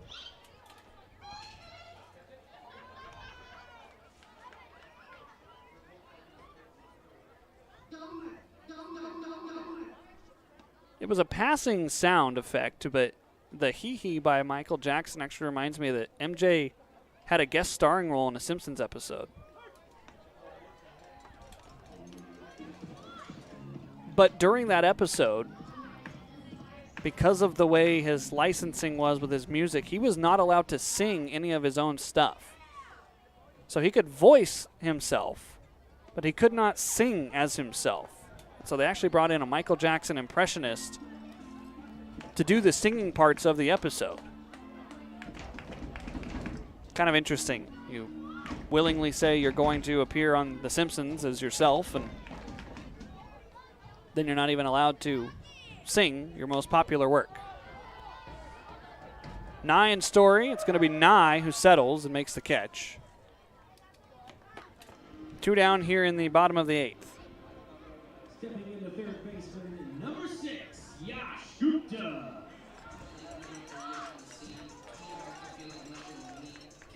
Yash Gupta, 0 for 2, grounded into a double play, struck out and walked. Jeff Lyle going to go out and grab Trent Gordon. He's faced 4 batters. He gave up the home run, the single, and a couple of outs, and the Drifters make a call to the bullpen. We'll be right back. The West Coast League, definitely has its place in baseball and produces some serious talent. I was a preferred walk-on at UC Santa Barbara. I ended up making the team and actually cracking the starting rotation my freshman year. As most freshman pitchers do, I had a little bit of a short leash, and so after that year, I was able to transition into the West Coast League and get a few more innings in there as well. It was a great place for me to get my feet wet after my first collegiate season, to go out there, compete against other college prospects and college arms and some real good bats as well. I met some great guys and made some great friends and really enjoyed the competition. It's definitely a special thing to be able to still be a college kid but focus completely on baseball. Even if it's just a few weeks or months, the experience goes a long way. I only threw 37 innings, not like MVP Eli Morgan with his 80-plus innings. Did he get any MVP votes? Well, he should have. 1-2. Swing and a miss. Slowed him down early and put him away with the fastball. I went to Yakima in 2014, graduated high school, and 3 days later I was in the middle of Washington. Not really sure what I was getting into. It was a very late decision. I got a walk-on spot at Gonzaga really late that year and was told right around graduation time that they wanted me to go up there and play in this college league, and I didn't know it at the time, but having gone through it, it was a complete minor league baseball feel. It was just all first experiences for me, first time busting through the night, getting in at like 6 a.m. There was nothing but entourage on the bus. Entourage! So that was the only thing our coach would play for us, and it's a lot of foggy memories, try to sleep through the night, get woken up to that theme song just blaring at 4 a.m. and it's a very disorienting feeling, but I do like entourage still. Playing in Yakima was really cool. That stadium felt big league. The giant wall, all the sponsors on the board, it just felt very proper, and the fans were into it, and we did well that year, so it all molded to a very fun season. Just trying to stay even keel, just trust my stuff, and not much more than that. New pitcher into the game for the Springfield Drifters to face Yash Gupta. This is Evan Chan, right-handed pitcher, 6', 190 from Bonnie Lake, Washington. Has 1/3 of an inning under his belt as a Springfield Drifter. Gupta out of play, 1-1. He got one out against the Marion Berries on the 26th of July before coming up here to Yakima. And a week before he signed with the Drifters, he committed to Missouri Baptist after spending time but not playing at Everett CC and Arizona Christian. First season in college baseball, actually first two. He redshirted in 2024, injured in 2025 at Everett, and then 2026 was rehabbing at Arizona Christian. And then now committed to Missouri Baptist.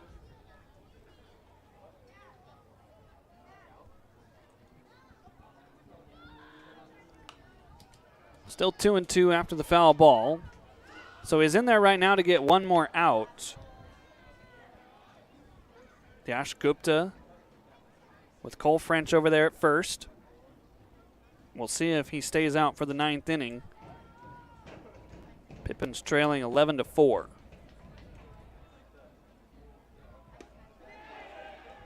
Did he go? No. Snap to first to try to catch French leaning. So the count full. French will be on the move.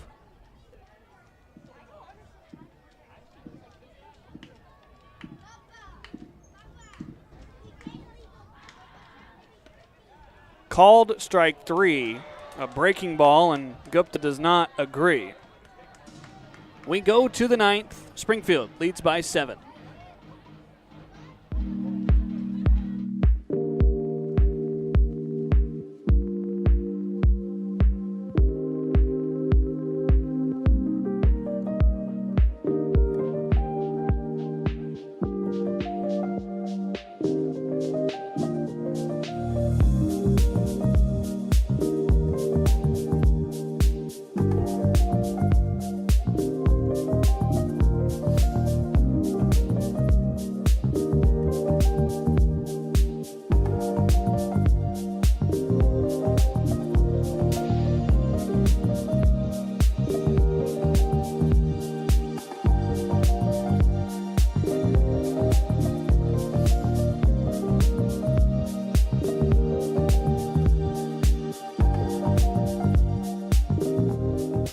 At Cascade Natural Gas, we help smart businesses cover their bases.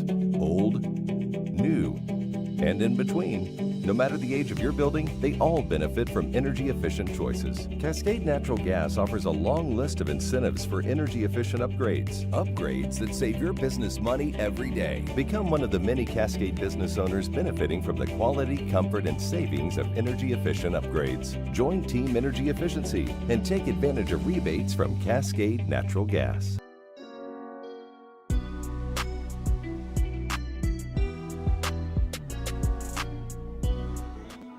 Austin Murphy has entered the game for the Yakima Valley Pippins. The southpaw from Kennewick, Washington, will be tasked with 3 outs here in the top of the 9th. For Yakima Valley so far this summer, Murphy is 0-1 in 5 games played. He had 1 start in a non-league contest. 5 innings under his belt, 1 strikeout, 10 walks, 6 hits and 10 earned runs for an 18 ERA, but Murphy has been looking a lot better after that non-league start. First pitch is a strike to Zach Story. Wyatt Robinson, very impressive tonight. He does not allow a run in 2 1/3 inning of relief. Murphy had that start against the WC Fish Sticks. Took the loss, going 3 innings, giving up 7 runs on 8 walks. His last 2 pitching appearances, though, have been an inning and a third combined against Walla Walla and Corvallis. He has not given up a hit, a run, or a walk. In fact, he has struck out 1 over that stretch. So hoping for more of the same from Austin Murphy. 1-2, fought off. Story, Nye, and Hunter Meyer. The 3 due up, and then if anybody reaches, we'll see Nick Gamino.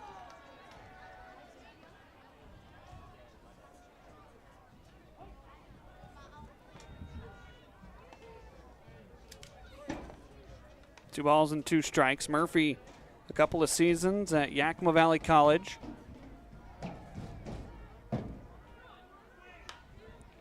Popped up on the right side. French fighting the night sky. Here comes Aoki. One up and one down here in the ninth. Back to the top of the order, Chase Nye. This is only the start of the 5th trip through the order for Springfield tonight. Last time, everybody but one, or I should say everybody but two, got through the order 7 times. Chance for the outfield to work. Tommy coming in. Lamb's got it. 2 away pretty quickly.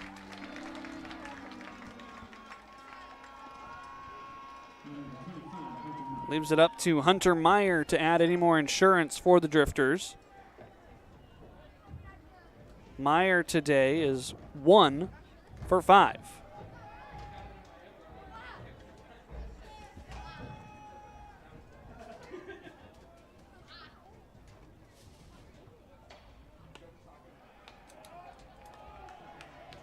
One ball, no strikes. Meyer got a double back in the 5th inning.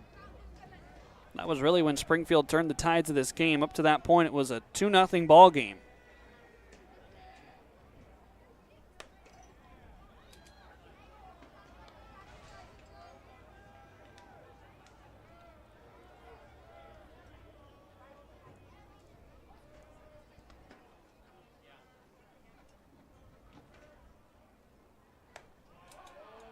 Murphy didn't quite backdoor it enough. Count 3-0. Nick Camino in the on-deck circle hoping he gets a chance to hit. He's played defense the last couple of innings.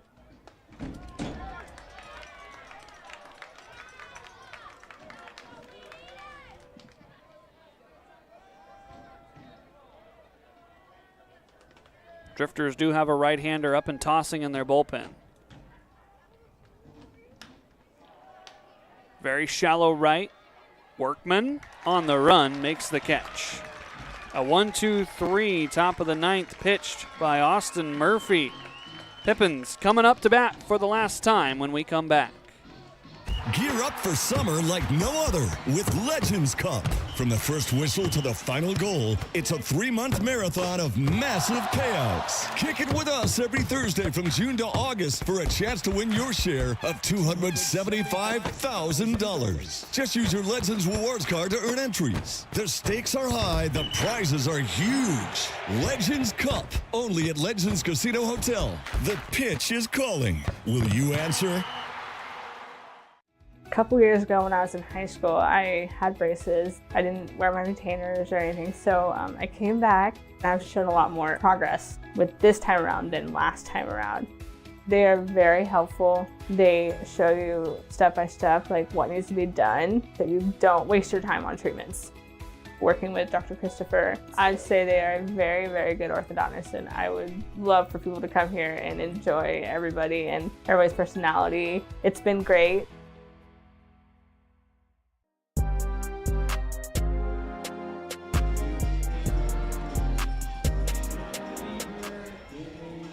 Last licks for Yakima Valley. They'll be facing Evan Chan to do so with 8, 9, and 1 due up in the batting order. Pippins trailing by 7. It's been kind of a sluggish night offensively for Yakima Valley. Usually you see them put up 5, 6, 7, maybe 8 runs here at home, but held to 4 right now on only 8 hits. It'll be Brendan Aoki, Tommy Lamb, Tyson Miller due up.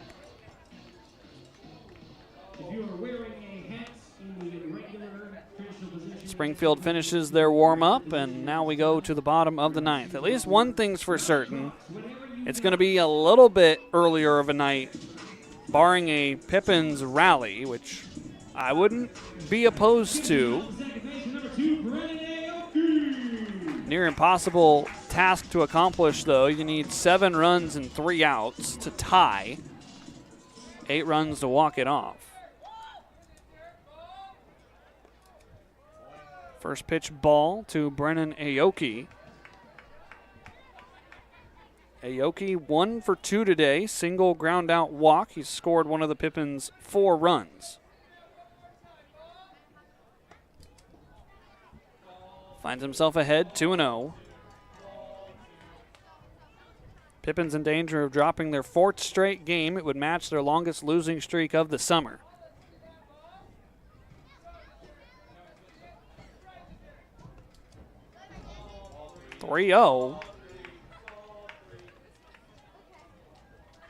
Springfield did have a right-hander up and tossing during the break.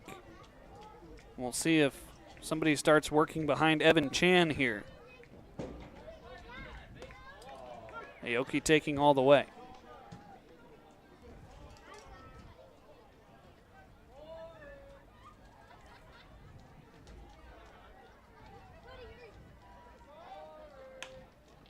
Off the hill, Gamino with a pick. One down here in the bottom of the 9th.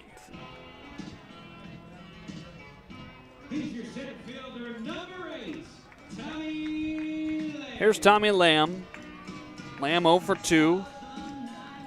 Walk in the 7th inning. He scored one of the 2 runs in that frame.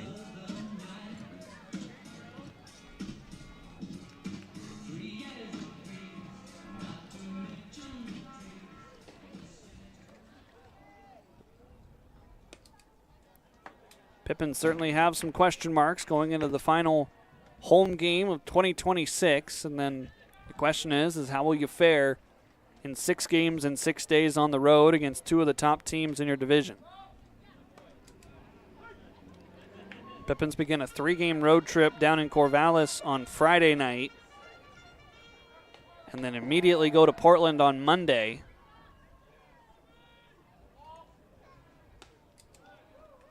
The Knights, after tonight's result, looking ever closer to postseason berth, but an advancement down in Corvallis. First, this ground ball by Tommy, back pick by Nye, 2 down. Here's a little bit of positive news. Despite the score in this game, Ridgefield currently leads Corvallis 9-6 in the bottom of the 9th. And so Corvallis in danger of dropping a game closer to the rest of the pack. Final score, well, not quite, but final score in Bend. It's the bottom of the 9th inning. Portland leads it 17-1. And are we seriously making a pitching change with 2 outs in the bottom of the 9th? Looks like we are. Jeff Lyle goes and grabs another arm, and I'm going to take a swig of water and be right back. One more out to get for Springfield here in a 7-run game.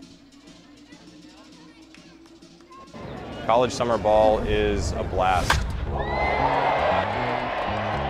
Playing baseball and going all over the Pacific Northwest is beautiful in summertime. Great league, fun cities to travel to, great weather, fun ballparks. Give me kind of like a taste of what it was like to play professional baseball with the schedule, playing every day, taking long bus rides. Made a lot of good friends on those teams, and a couple big leaguers on my team. Matt Duffy, Matt Boyd. You get to meet guys from all over the country, come together for a couple months in the summertime. All try to get better and push each other, and a lot of good memories looking back on that summer in Corvallis. Fuel the adrenaline is coming out now. Yeah, his hand around the mouth.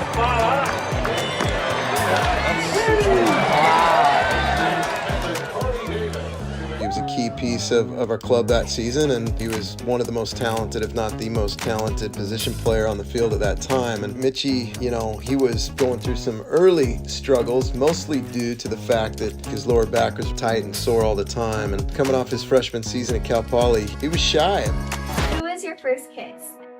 I don't even remember. We had a pink bat day, a breast cancer awareness day. Next thing you know, Mitch comes up and hits one out of the park, and he ended up not letting go of that pink bat for a couple of weeks. I mean, I think he went on a tear, maybe 5 or 6 home runs in the next 10 or 12 games, and it was really neat to see kind of that turnaround, and kind of came out of his shell a little bit more. Yeah, summer ball days, it's hard to get your hands on good bats, so once you got one, just ride with it. We were blessed to play, OSU and Corvallis, and what a great, little college town that was, and it just prepares you for professional baseball.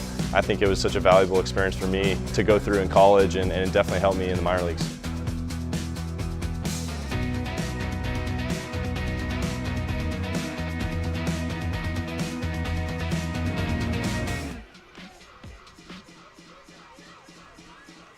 Trey Thompson is the man that Jeff Lyle pulls out of his bullpen with 2 outs here in the bottom of the 9th inning. Thompson, 7 1/3 innings pitched on the summer. He's got a .982 ERA, 8 walks, 8 hits, 5 strikeouts, and 8 earned runs, rather.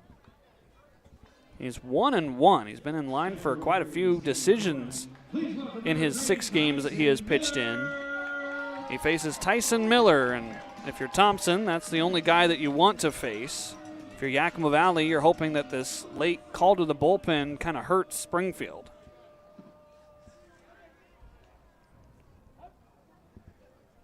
Evan Chan goes 1 inning, 1 strikeout, 16 pitches. Tyson greets the new pitcher and will end the game. 1 pitch, 1 out for Thompson. And this one is done. Final score 11-4. We've got one more game at home tomorrow night, 7:05 p.m. first pitch. You can catch us on the live stream. This game wraps up at 9:48 p.m. A little bit shorter night and not the same result. 11-4 the final score. Springfield takes the series. They're now alone in 5th place as they chase their first playoff berth in franchise history. The win goes to Griffin Scott. The loss goes to Dawson Barabalt. And for everybody involved with the Yakima Valley Pippins, especially my broadcast crew, Shay and Marcos, I'm Harmon Johnson, signing off for now, saying stay safe. Have a wonderful rest of your evening. We'll talk to you at home one final time tomorrow night, 7:05 p.m. first pitch. Final score again tonight, Springfield 11, Yakima Valley 4. You've been watching Pippins Baseball.